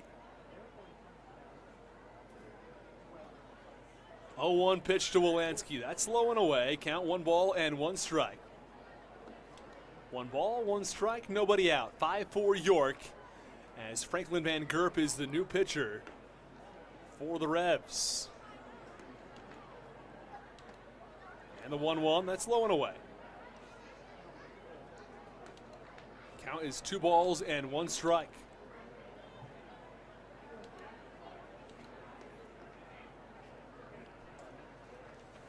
Two 2-1. Called strike, count 2-2. 2 balls, 2 strikes, 2 outs. Or no, sorry, I beg your pardon. 2 balls, 2 strikes, no outs. And the pitch to Wolanski. That's outside. Count 3 balls and 2 strikes. The numbers on Franklin Van Gerp are very good. 0-0 record, but a 1.69 earned run average. Pitched 4 innings with Gastonia. He's also a member of the Dutch national team. I imagine he'll be leaving shortly. Pitch, swinging a high fly ball, center field. This one's straight away, and it's Connor Lean who drifts back and makes the catch for the first out.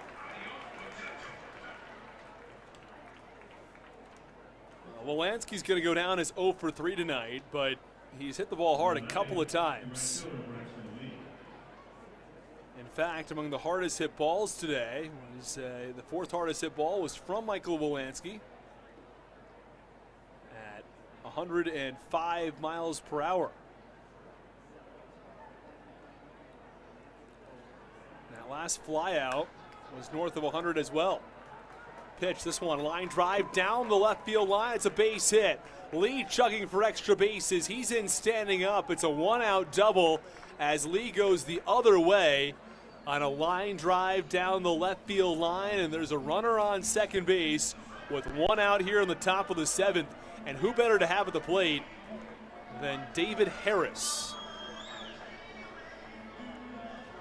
Now, this does bring an extra question into this whole equation right now, as you have to wonder what's going to happen later in this inning or potentially in the 9th inning with Mike Falsetti, because I'd have to imagine that Alex Crosby's available. And the Blue Crabs may opt to pinch hit for Falsetti with Crosby, then move Crosby to third, Walker to first, and DeLuca behind the plate. First pitch is low, and the count 1 ball and no strikes. Crosby did not get the start today. He'll be leaving tomorrow for the UK, or to play for the UK, for Germany. Count 1-0, top 7, 5-4 York. Pitch low and away. It gets away from the catcher, John Nunez. Lee from second to third. It's a wild pitch, and it's an important wild pitch at that, as Lee is able to advance from second to third.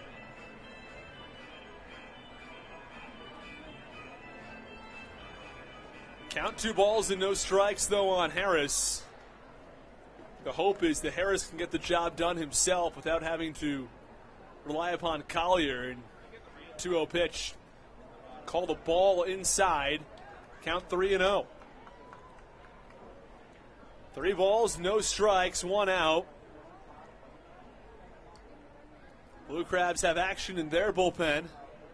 Pitch, swing and a miss as Harris got the green light on 3-0, and the count 3-1. Van Gerp seemed to miss on that pitch as well. Probably would have been ball 4.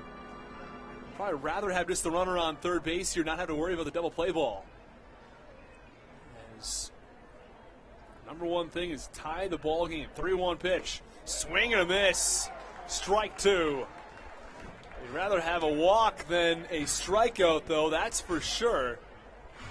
Blue Crabs have a runner on third with 1 out, but the count's 3-2 as Franklin Van Gerp has worked this count back to a full count. Harris probably swung at ball 4 earlier. Pitch, called strike 3. Harris goes down looking. A breaking ball at the belt for strike 3.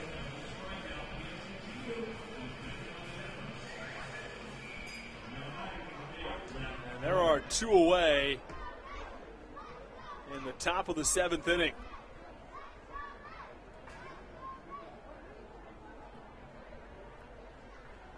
Missed that a couple of fastballs, middle of the zone,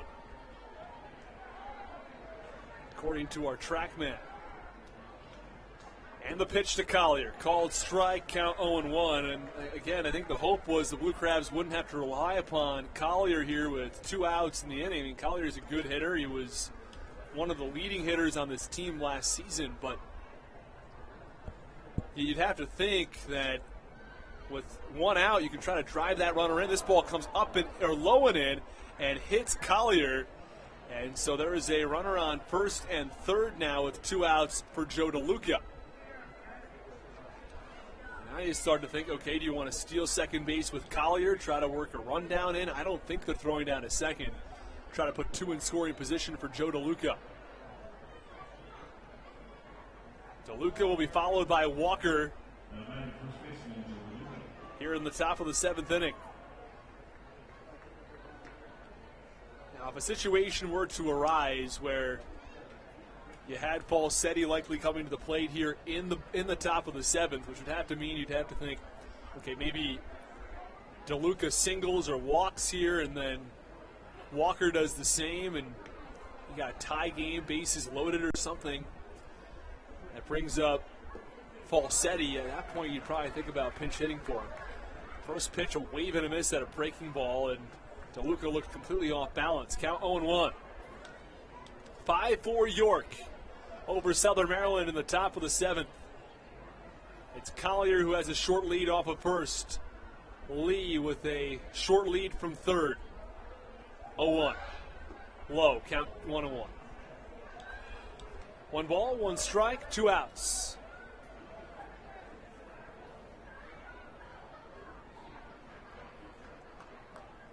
Blue Crabs trail by a run, and you'd have to think here any way to get the run in, and Harris struck out.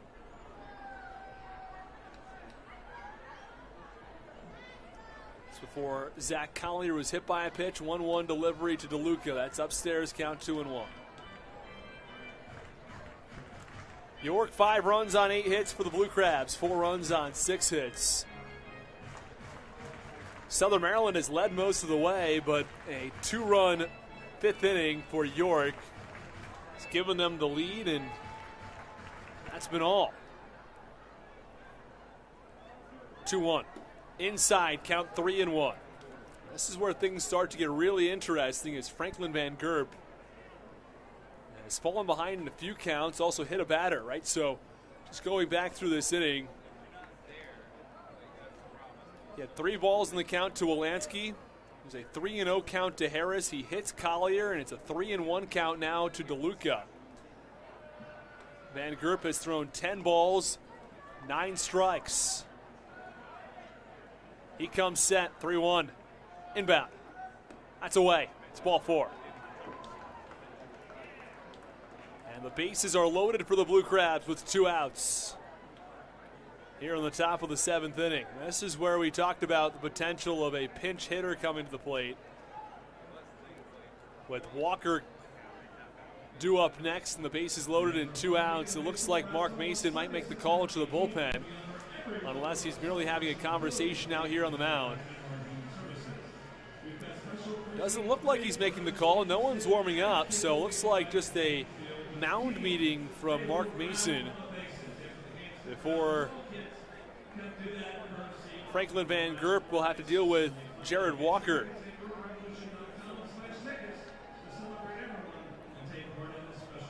For Franklin Van Gerp, 11 balls, just 9 strikes. He's walked a batter, he's hit a batter, and he's had 2 counts that have been 3-ball counts. He's just gotten lucky in that he struck out 1, and he got the other one to fly out to center. 5-4 York. Blue Crabs knocking on the door, though.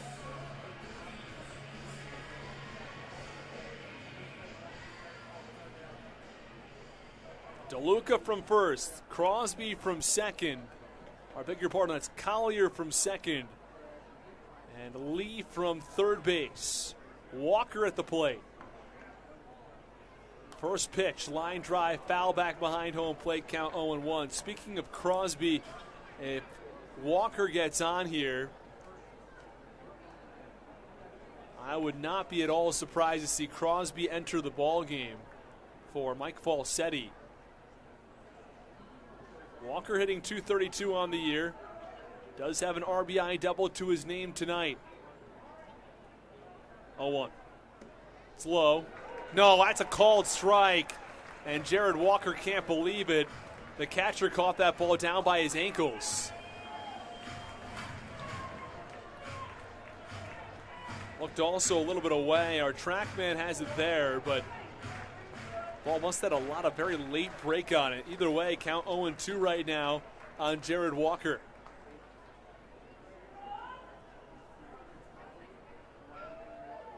Oh-2 pitch. Swing and a miss. Breaking ball low and in. Walker goes down on strikes.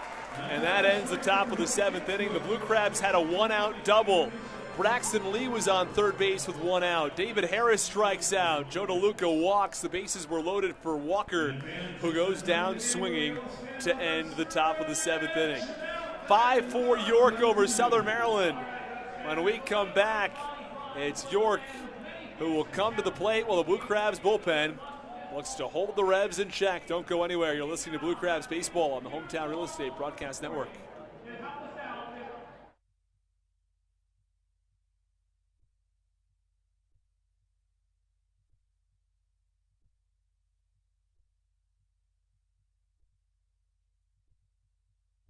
This is Nick Wells, and you're listening to the Hometown Real Estate Broadcast Network.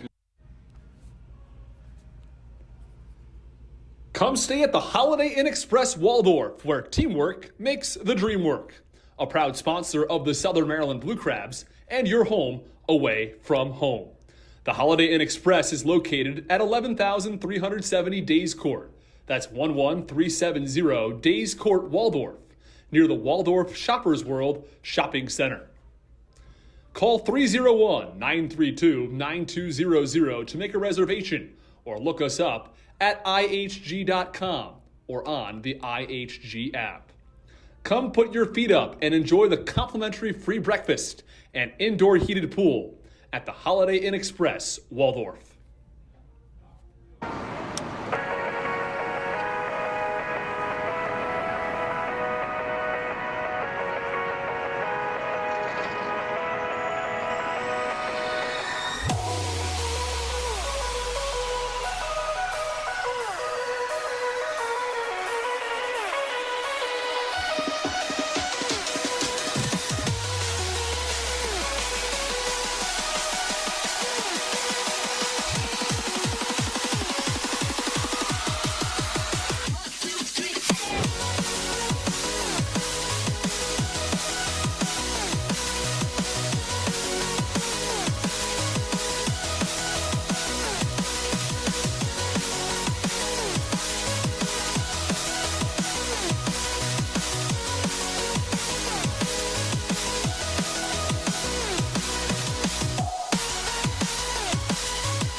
First pitch swinging from J.C. Encarnacion. He fouled it off against Patrick Baker.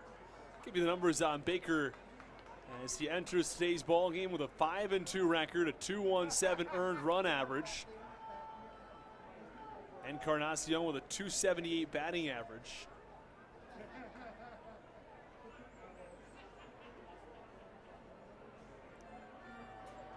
(5-4) York leads. Roniel Rowdies warms up for York. presented by Community Service Group, will be launched from Not entirely sure what the discussion is, but the umpires are having a conversation as Falsetti now has a quick conversation with Falsetti. That ball must have fouled off of the home plate umpire, Marty Hassenfuss.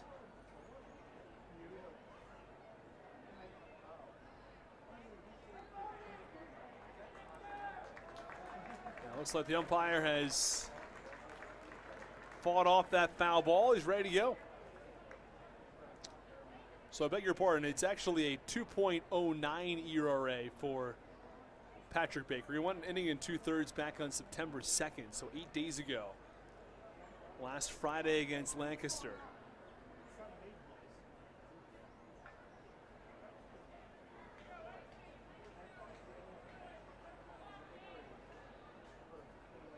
And the pitch popped up foul, right field side. That one goes to the seats. Count 0-2.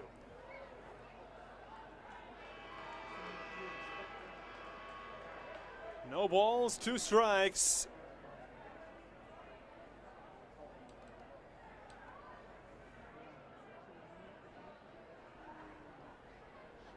Baker the 0-2. Line drive foul yet again. Count remains 0-2.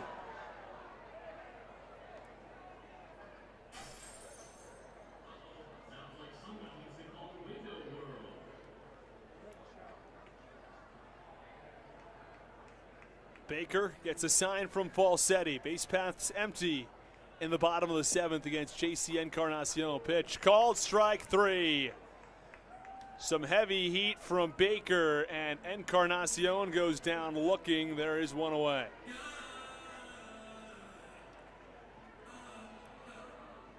Yeah, Baker working with that slider a little bit as well. His fastball 94 to 96.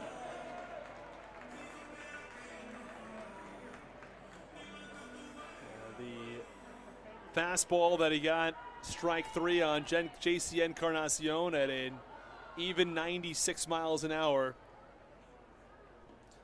A sinking fastball at that speed is hard to catch up to.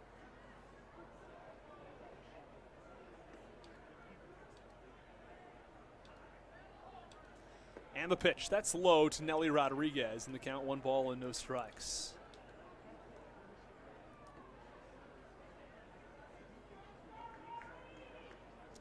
Again, the weather tomorrow is not supposed to be pretty.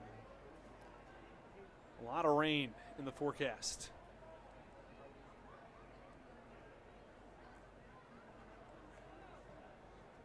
One-0. Called strike. Count 1-1. 1 ball, 1 strike, 1 out. Nelly Rodriguez. In a 5-4 York Revolution lead. Base paths are empty. 1-1 comes up and in. Did that hit him in the hands or did it hit the knob of the bat? I guess it hit him in the hands there. It did not sound good. It sounded almost like it hit the bat. In that case, it's going to be a painful one on the hands, but he seems just fine, as if nothing fazed him at all. Thought that might have hit the knob of the bat. It did not. No way. It apparently hit Nelly Rodriguez's hands, and they don't really hurt. So that's a bit surprising. Either way, 1 away and a runner on first base.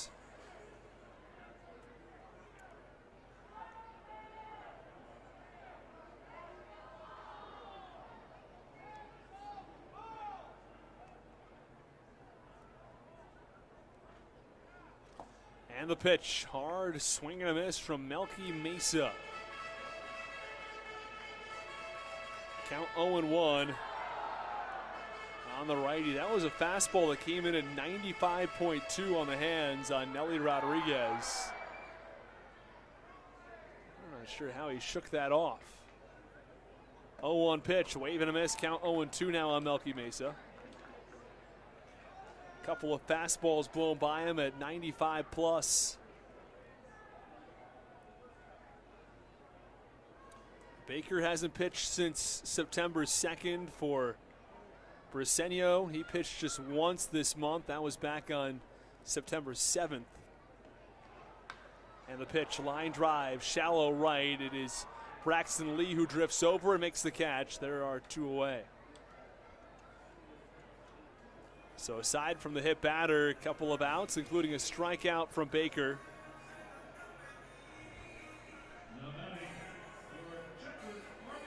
And I have to imagine the Blue Crabs would go with Briseño and Latos should they be ready tonight. And depending on what the Blue Crabs are able to muster in the top of the 8th and top of the 9th.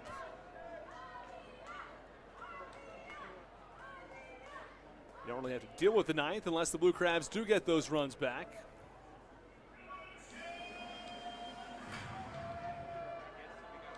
Five for York. 3 in the 3rd, 2 in the 5th. That's the difference right now for the Blue Crabs. 1 in the 2nd, 1 in the 3rd, and 2 in the 4th. And Jeffrey Perez is the RBI guy from Checkers in the pitch. Called strike, count 0-2.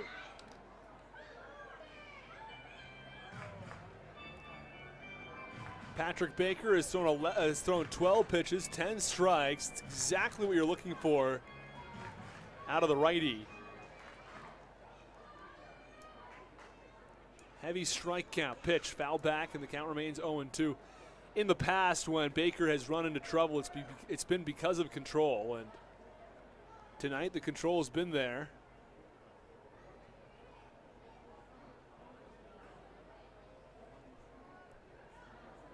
Last slider tried to paint the outer part of the zone before the 96-mile-an-hour fastball came back up.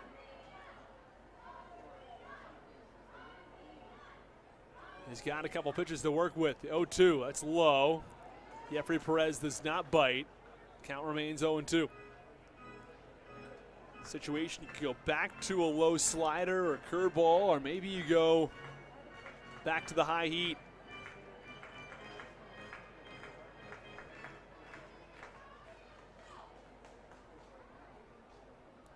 1-2.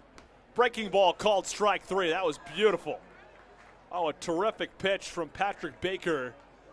And he gets Jeffrey Perez looking, and that ends the bottom of the 7th inning. We go to the top of the 8th. It's York 5 and Southern Maryland 4 on the Hometown Real Estate Broadcast Network.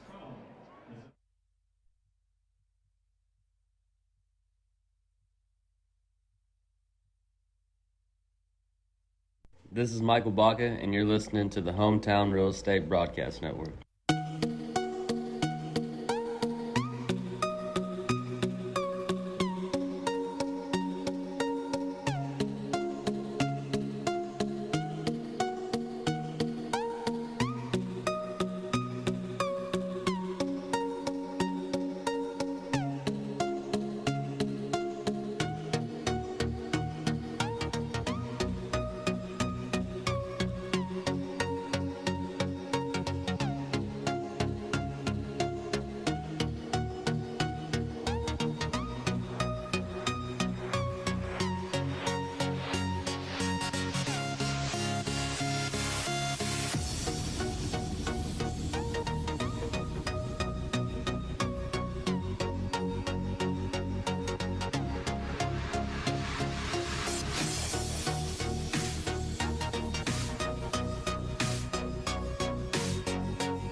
Alex Crosby pinch hits for Michael Baca. Pitch, line drive, shallow center field. It drops for a base hit. Well, Stan Clyburn pushes the right buttons in the top of the 8th inning. And Alex Crosby is aboard. As Michael Baca will come to the plate.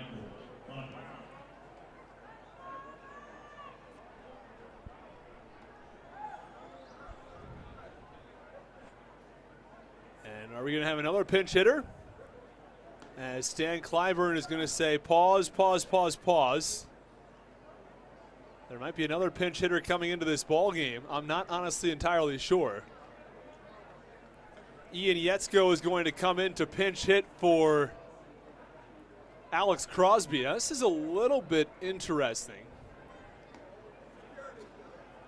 I'd imagine they're all going to stay in the game. I guess they have to. So I guess what's going to happen here is Yetzko is going to go to third. Walker will go from third to first. And from there, the Blue Crabs will send DeLuca from first to home as a triple shift. Either way, runner on first base, nobody out for Michael Baca. And the first pitch shows bunt. He misses on the bunt. Is it a strike or a ball or what is it? They're going to call a ball. Did he go? Yes, he did, according to the first base umpire, Phil Hine. That's the right call as well. He did swing or did offer.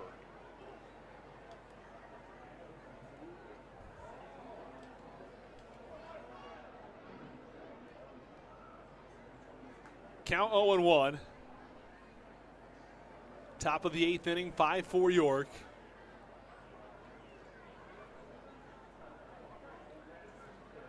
He shows bunt again. He bunts directly in front of home plate. The throw goes down to second. Oh, and the shortstop, Elmer Reyes, couldn't handle it. And everybody's going to be safe. Runners on first and second, nobody out, as the catcher, John Nunez, fired down to the shortstop, Elmer Reyes, who got a piece of it but could not corral it. And there are runners on first and second with nobody out for the Blue Crabs. And meanwhile, it's Jack Sundberg who will come to the plate. It's a tough play. It's sort of like when a runner is stealing, except you come at it from a slightly different perspective if you're a catcher, of exactly what you have to do in that situation. It's a force play as opposed to a steal play. But the whole idea of the motion is rather similar. Either way, it's Baca from first, it's Yetzko from second, who's pinch run for Alex Crosby. And the pitch to Jack Sundberg, who shows bunt, pulls back in the count, 1 ball and no strikes. 5-4 York, but the Blue Crabs with a tying run on second, the go-ahead run on first. It is Sundberg followed by Wolanski. First pitch, or the 1-0 pitch. I guess the pitch was the 0-1-0 pitch is fouled back in the count, 1 ball and 1 strike. And not a good looking bunt from Sundberg. And the count 1-1.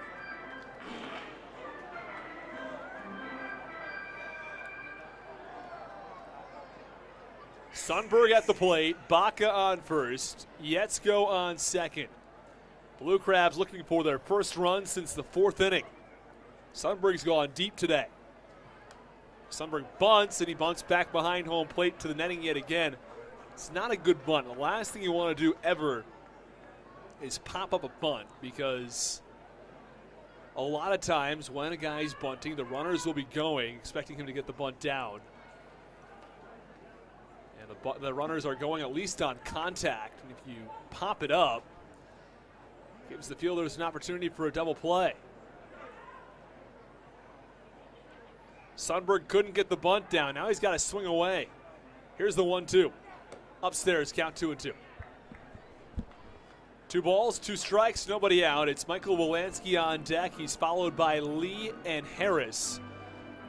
It's the top of the lineup, followed by the middle of the lineup here. Sundberg is 1 for 4 with a solo shot over the wall in right. He's got 2 on. Extra bases would be huge right now, but instead it's strike 3. Swing and a miss. Sundberg goes down swinging. There's 1 away as Michael Wolanski will come to the plate.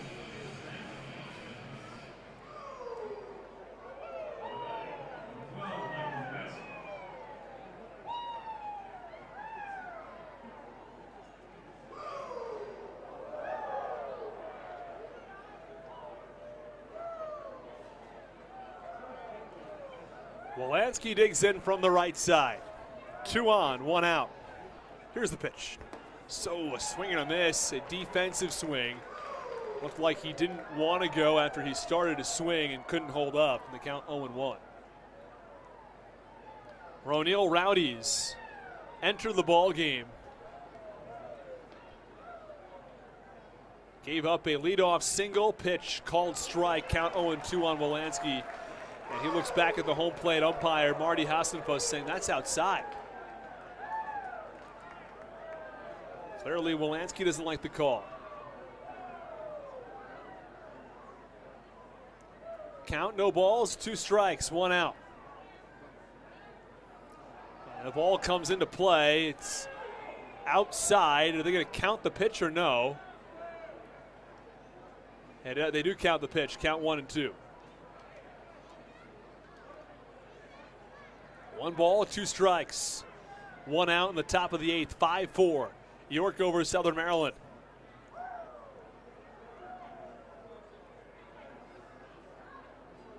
One, 2. Swing and a miss, strike 3. Wolanski down on strikes, they're 2 away. Blue Crabs not hit well with runners in scoring position since the 4th inning. Had a few opportunities in the 7th to drive in runners. There was a runner on third base with 1 out. And David Harris couldn't drive in the run. Here we are in the 8th. 2 on, 2 out. Lee at the plate. He singled his last time up. Pitch up and in. He actually doubled his last time up. He has 2 hits today as the pitch is up and in the count. 1 ball and no strikes. Just to give you a little bit of context on his day tonight, he's 2 for 4. RBI single back in the 4th and a double back in the 7th. It was a 1-out double. He advanced the 3rd later on. 1-0 pitch is low. Count 2-0 from Rowdies.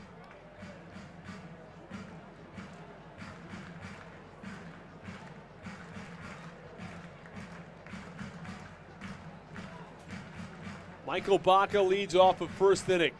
Off of first base, I should say. Yetzko off of second. 5-4. York over Southern Maryland. Your attendance tonight, just over 4,000 is what's being announced. Pitch is popped up in the infield. This should do it. It's the shortstop Elmer Reyes who has trouble fighting it through the lights, and he makes the catch for the final out. The Blue Crabs had the first 2 on. A leadoff single, followed by a sacrifice bunt and an error. They had 2 on and nobody out. Sundberg strikes out. Wolanski strikes out. And Lee pops out to shortstop. That ends the bottom of the 8th inning, or the top of the 8th inning. We go to the bottom of the 8th. You're listening to Blue Crabs Baseball on the Hometown Real Estate Broadcast Network.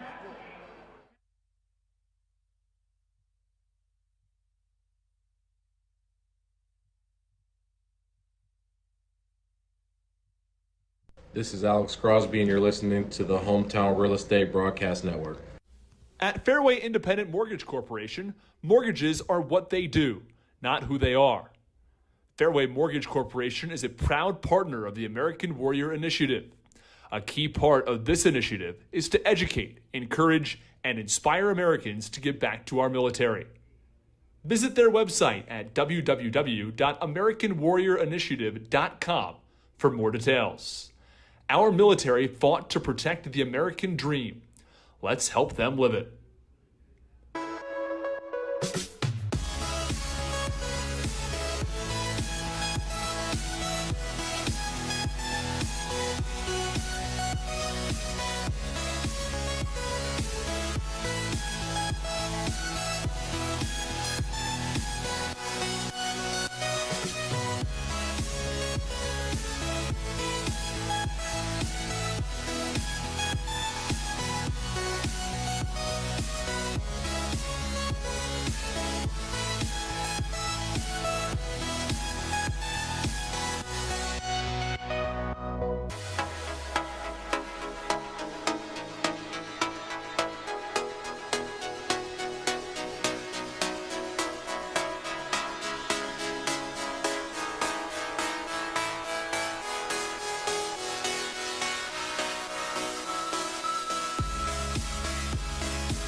James Dykstra comes to the mound in the bottom of the 8th inning. So far with Southern Maryland, he's gone 8 innings, allowed 4 hits, 3 unearned runs, and 2 walks. Pitch is away, and the count 1 ball and no strikes.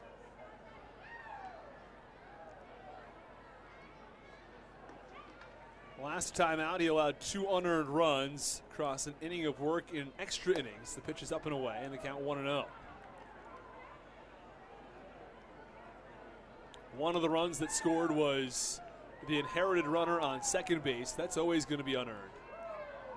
The other one, a triple, who came home via an error. 2-0. Called strike, count 2-1. 2 balls, 1 strike, nobody out.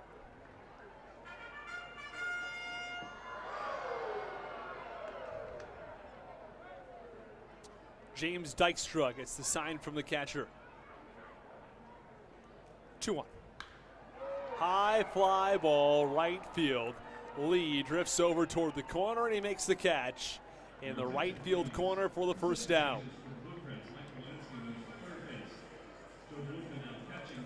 So a couple of changes around the diamond here. We discussed these earlier. Wolanski from second to third. Yetzko enters at second.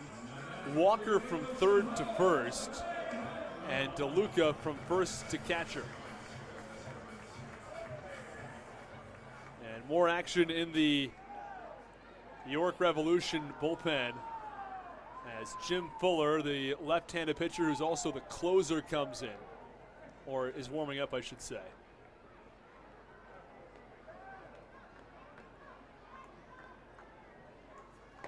Pitch from Dykstra, called strike at 95, and the count 0-1 on Josue Herrera.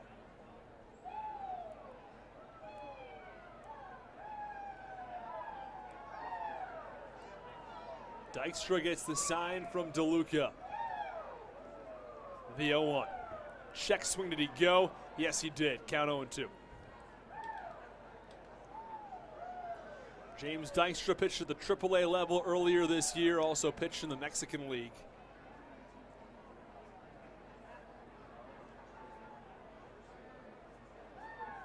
Count, no balls, 2 strikes, 1 out.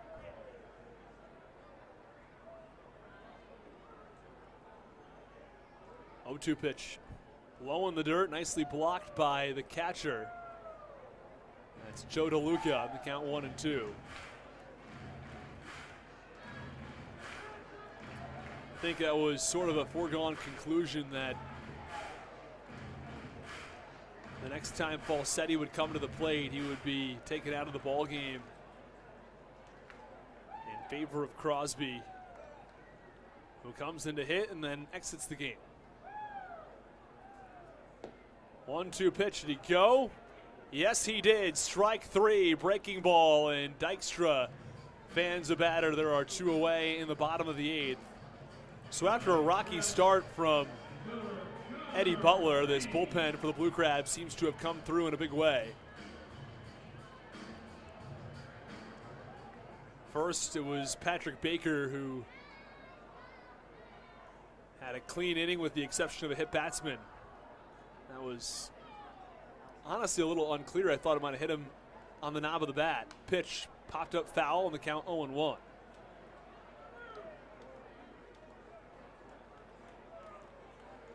And then here in the bottom of the 8th inning, so far, 2 up and 2 down, including a strikeout from Dykstra. Meanwhile, Patrick Baker added 2 strikeouts to his name. 0-1, breaking ball, did he go? It's called strike, count 0-2.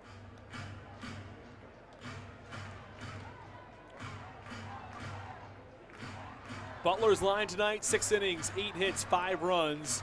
All 5 were earned. He walked 4 across 6 innings and struck out 5. Since then, Baker and Dykstra have combined for an inning and 2/3. No runs, no hits, 1 hit batsman, and 3 strikeouts.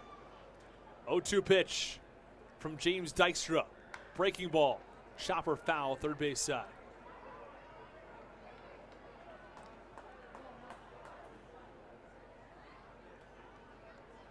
The luxury of having additional arms, really important for this Blue Crabs team.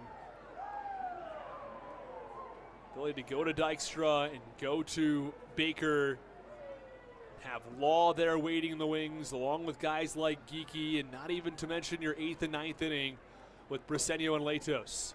0-2, a little bit low, count 1-2. That's this season, though, for the Blue Crabs. The bullpen has been a big difference maker.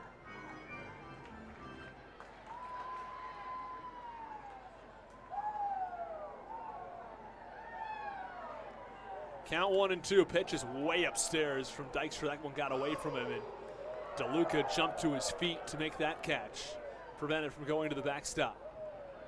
2 balls, 2 strikes, 2 outs. Connor Lean at the plate with York on top by 1.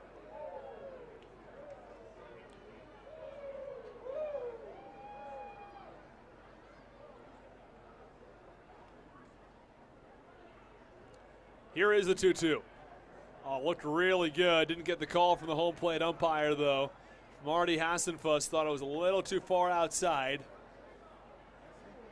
And the count now 3 balls and 2 strikes.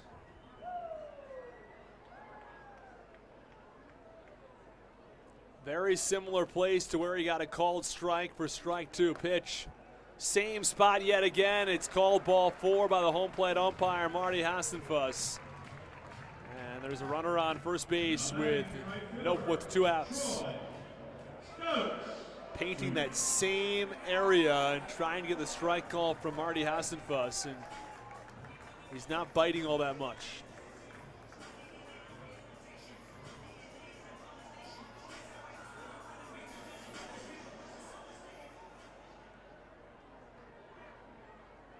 Stokes steps in.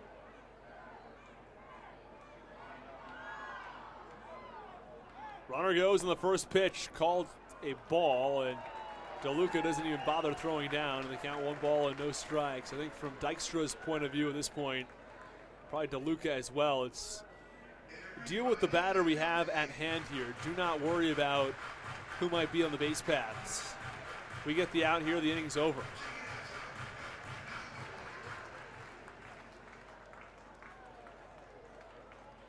(1-0). Breaking ball, called strike, count 1-1. 1 ball, 1 strike, 2 outs.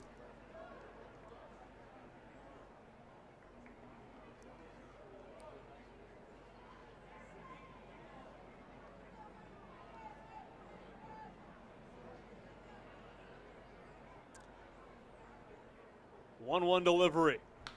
Ground ball. This one fielded on the backhand by Baca. The throw to first. Did he get him? Yeah, how about that? Oh, what a play on the backhand, and what a strong throw to get the runner on first base, Troy Stokes Jr., who runs very well. And I don't know how he got him at first base on a bang-bang play. The fans don't like the call, but Phil Heim just called him out at first base, and Troy Stokes Jr. is very upset. There was a play earlier in today's game when a runner was probably out at first and called safe, so I guess here is what happens on the back end. Either way, that ends the bottom of the 8th inning. New pitcher enters the ball game for the Revs. It's the closer, left-handed pitcher Jim Fuller, who will come in to try to get the save for York. Don't go anywhere. You're listening to Blue Crabs Baseball on the Hometown Real Estate Broadcast Network. It's 5-4 Revs.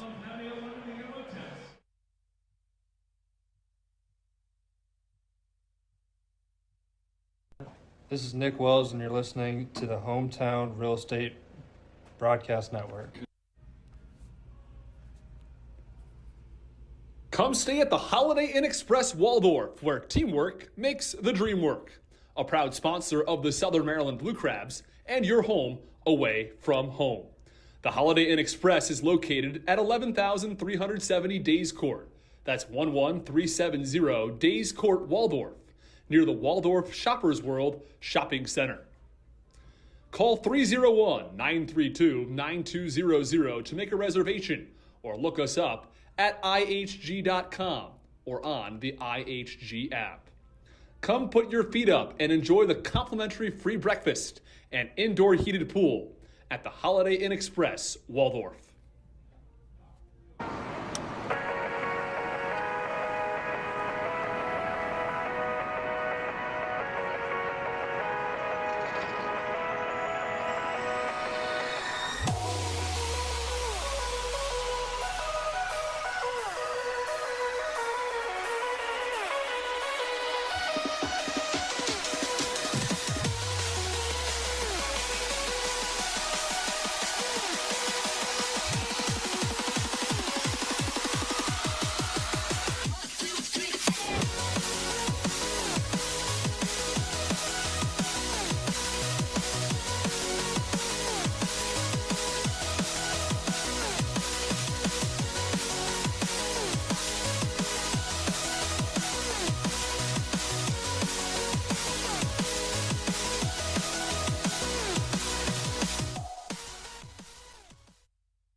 we go to the top of the 9th inning. It's 5-4 York. The Blue Crabs have had base runners each of the past 2 innings in scoring position. First pitch from David Harris, skied out to right field. Troy Stokes Jr. is right there, and he makes the catch head high for the first out. And there is one away in the top of the 9th. It was encouraging the Blue Crabs had their leading hitter at the plate to get things going in the 9th, but he flies out to right. There's one away against Jim Fuller, who enters today's ball game with a 3.66 earned run average. He has 18 saves on the year, 45 strikeouts, just 12 walks. And the pitch called strike. Count 0-1 on the outer half.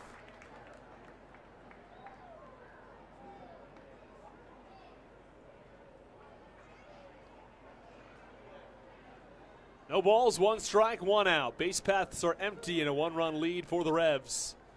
And the pitch. Swing and a foul tip behind home plate. Count remains 0-2. So it's Collier. He'll be followed by DeLuca if necessary from there. Walker and Yetzko.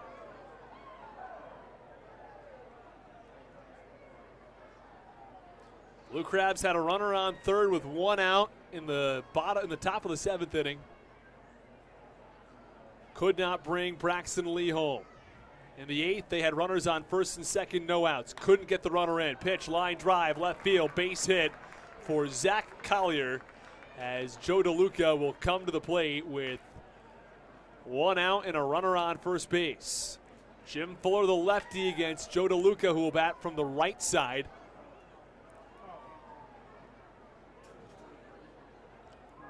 Blue Crabs have Endris Briseño warming up in case they need him later on. And you're going to have to think, if not now, with 2 outs, they'll send Zach Collier. Want to get this guy, the runner, in scoring position, and Fuller tosses over to first base.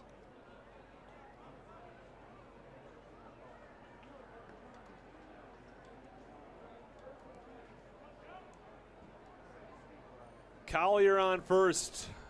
Here's the pitch. Low and in, count 1-0.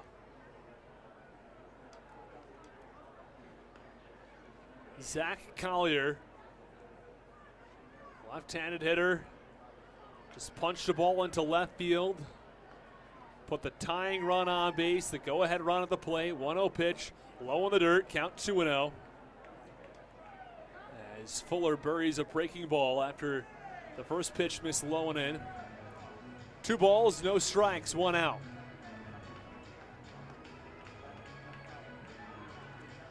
This is unclear as to whether or not Latos is available. The Blue Crabs go ahead. They might go with Endris Briseño, who's 9 for 10 in save opportunities. 2-0 pitch, line drive. This one up the middle for a base hit, deflected off of Fuller's glove and into center field. That one was hit like a rocket off the bat. They're 2 on and 1 out for the Blue Crabs. We got a brief stoppage in play here, as it doesn't look like they're going to spend any additional time looking at anyone. Either way, it's Jared Walker to the plate. Ian Yetzko's on deck. James Dykstra walks out toward the bullpen. He might have some words for Darryl Thompson. Either way, it looks like Briseño would come in should they need anything. It's Mark Mason who will come out to the mound now to have a quick conversation with his pitcher. That's Jim Fuller. Either way, runners on first and second now with 1 out. It's a familiar refrain, as the Blue Crabs have had runners on in both the 7th and 8th innings and have been unable to capitalize. In the 7th inning, runner on third base and 1 out. In the 8th inning, runners on first and second with nobody out, as Mark Mason had a quick conversation with his pitcher.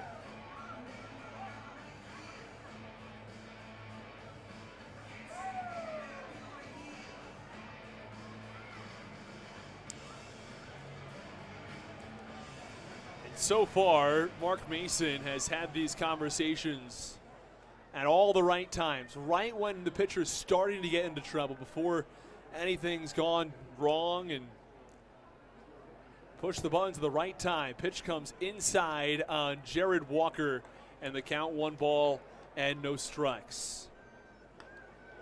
Collier on second. DeLuca on first. Walker at the plate, and Yetzko on deck. 5-4 York in the top of the 9th. Pitch low, count 2-0. Blue Crabs have out-hit the Revs 9-8. You're Jared Walker at this point, you'd have to think you take and you make him throw strikes. Well, Yetzko's on deck. Be interesting to see how the righty does against the lefty if it comes to pass. 2-0 pitch, called strike, count 2-1. Not particularly surprising, but I wouldn't have been stunned if Collier tried to swipe third base earlier in this count. Put a runner on third base with 1 out.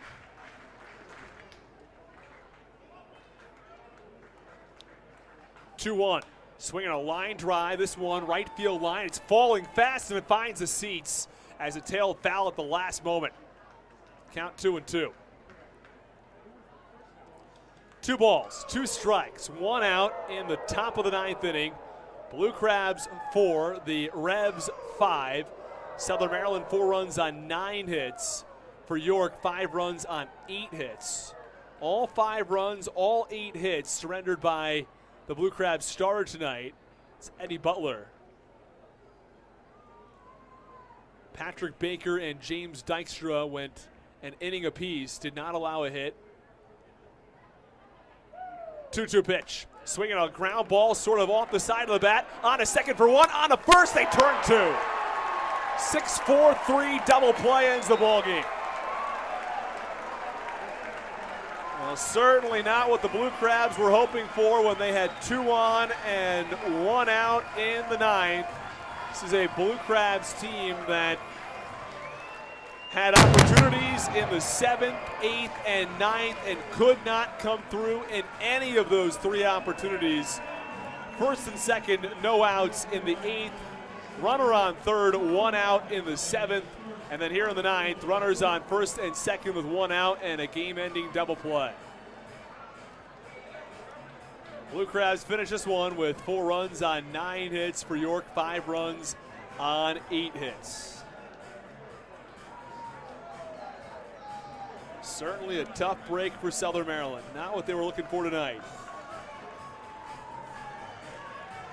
Let's run through our box score tonight. Jack Sundberg got things started. He was 1 for 5 with a solo home run to right. Michael Wolanski 0 for 4 with a walk and 2 strikeouts. Braxton Lee was 2 for 5. He had an RBI as well. David Harris 1 for 4 with a run scored. Zach Collier 2 for 4. It was Joe DeLuca who was 1 for 4 tonight with a walk. Jared Walker 1 for 4, an RBI, a run scored, and a walk. He also had a double. Mike Falsetti was 0 for 1 with a run scored, and Alex Crosby was 1 for 1. Michael Baca 0 for 3. He did have an RBI tonight. Pitchers for the Blue Crabs tonight. Eddie Butler went 6 innings, allowed 8 hits, and 5 runs, all 5 earned. He walked 4, he struck out 5. Baker and Dykstra each went an inning, neither one allowed a hit. Baker did hit a batter and Dykstra walked 1. But they were very good for the most part. Andres Briseño was available tonight. He did not enter the ball game. He would have come in the 9th inning should the Blue Crabs have tied it or taken the lead. But the Southern Maryland Blue Crabs instead lose tonight 5-4. Driving in runners with, or getting hits with runners in scoring position, always critical. But tonight, subpar as far as hitting with runners in scoring position.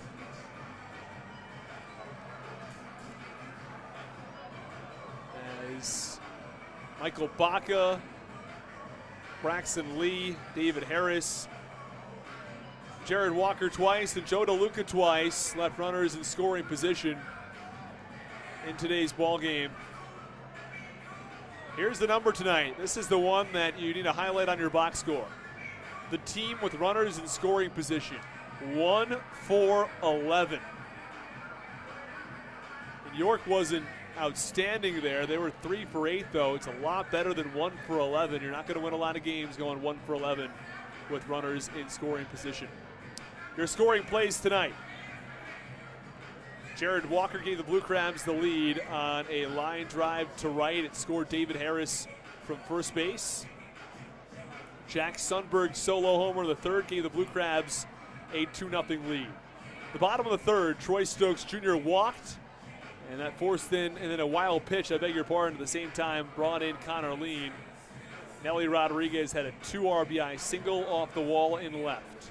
Michael Bach had a sacrifice fly that scored Jared Walker in the 4th inning that tied the game, and Braxton Lee's single off the glove of Troy Stokes Jr. into right field is what gave the Blue Crabs a 4-3 lead. It would be short-lived, though, as Troy Stokes Jr. tied it on a solo home run on the first pitch in the 5th inning, and Malky Mesa singled on a line drive to left to score John Nunez. Neither team scored in the 6th, 7th, 8th, or 9th innings, as that 5-4 score line at the end of 5 is what held. Blue Crabs lose tonight 5-4. Jim Fuller picks up the save. The winning pitcher for the York Revolution is Kyle Zurich. For the Blue Crabs, losing pitcher is Eddie Butler. That's going to do it from us here on the Hometown Real Estate Broadcast Network. A double play ball to end the ball game is the difference tonight, as Jared Walker grounds into 2. Have a terrific night, everybody. We finish with the same 4 words. Let's go Blue Crabs. We'll see you tomorrow night.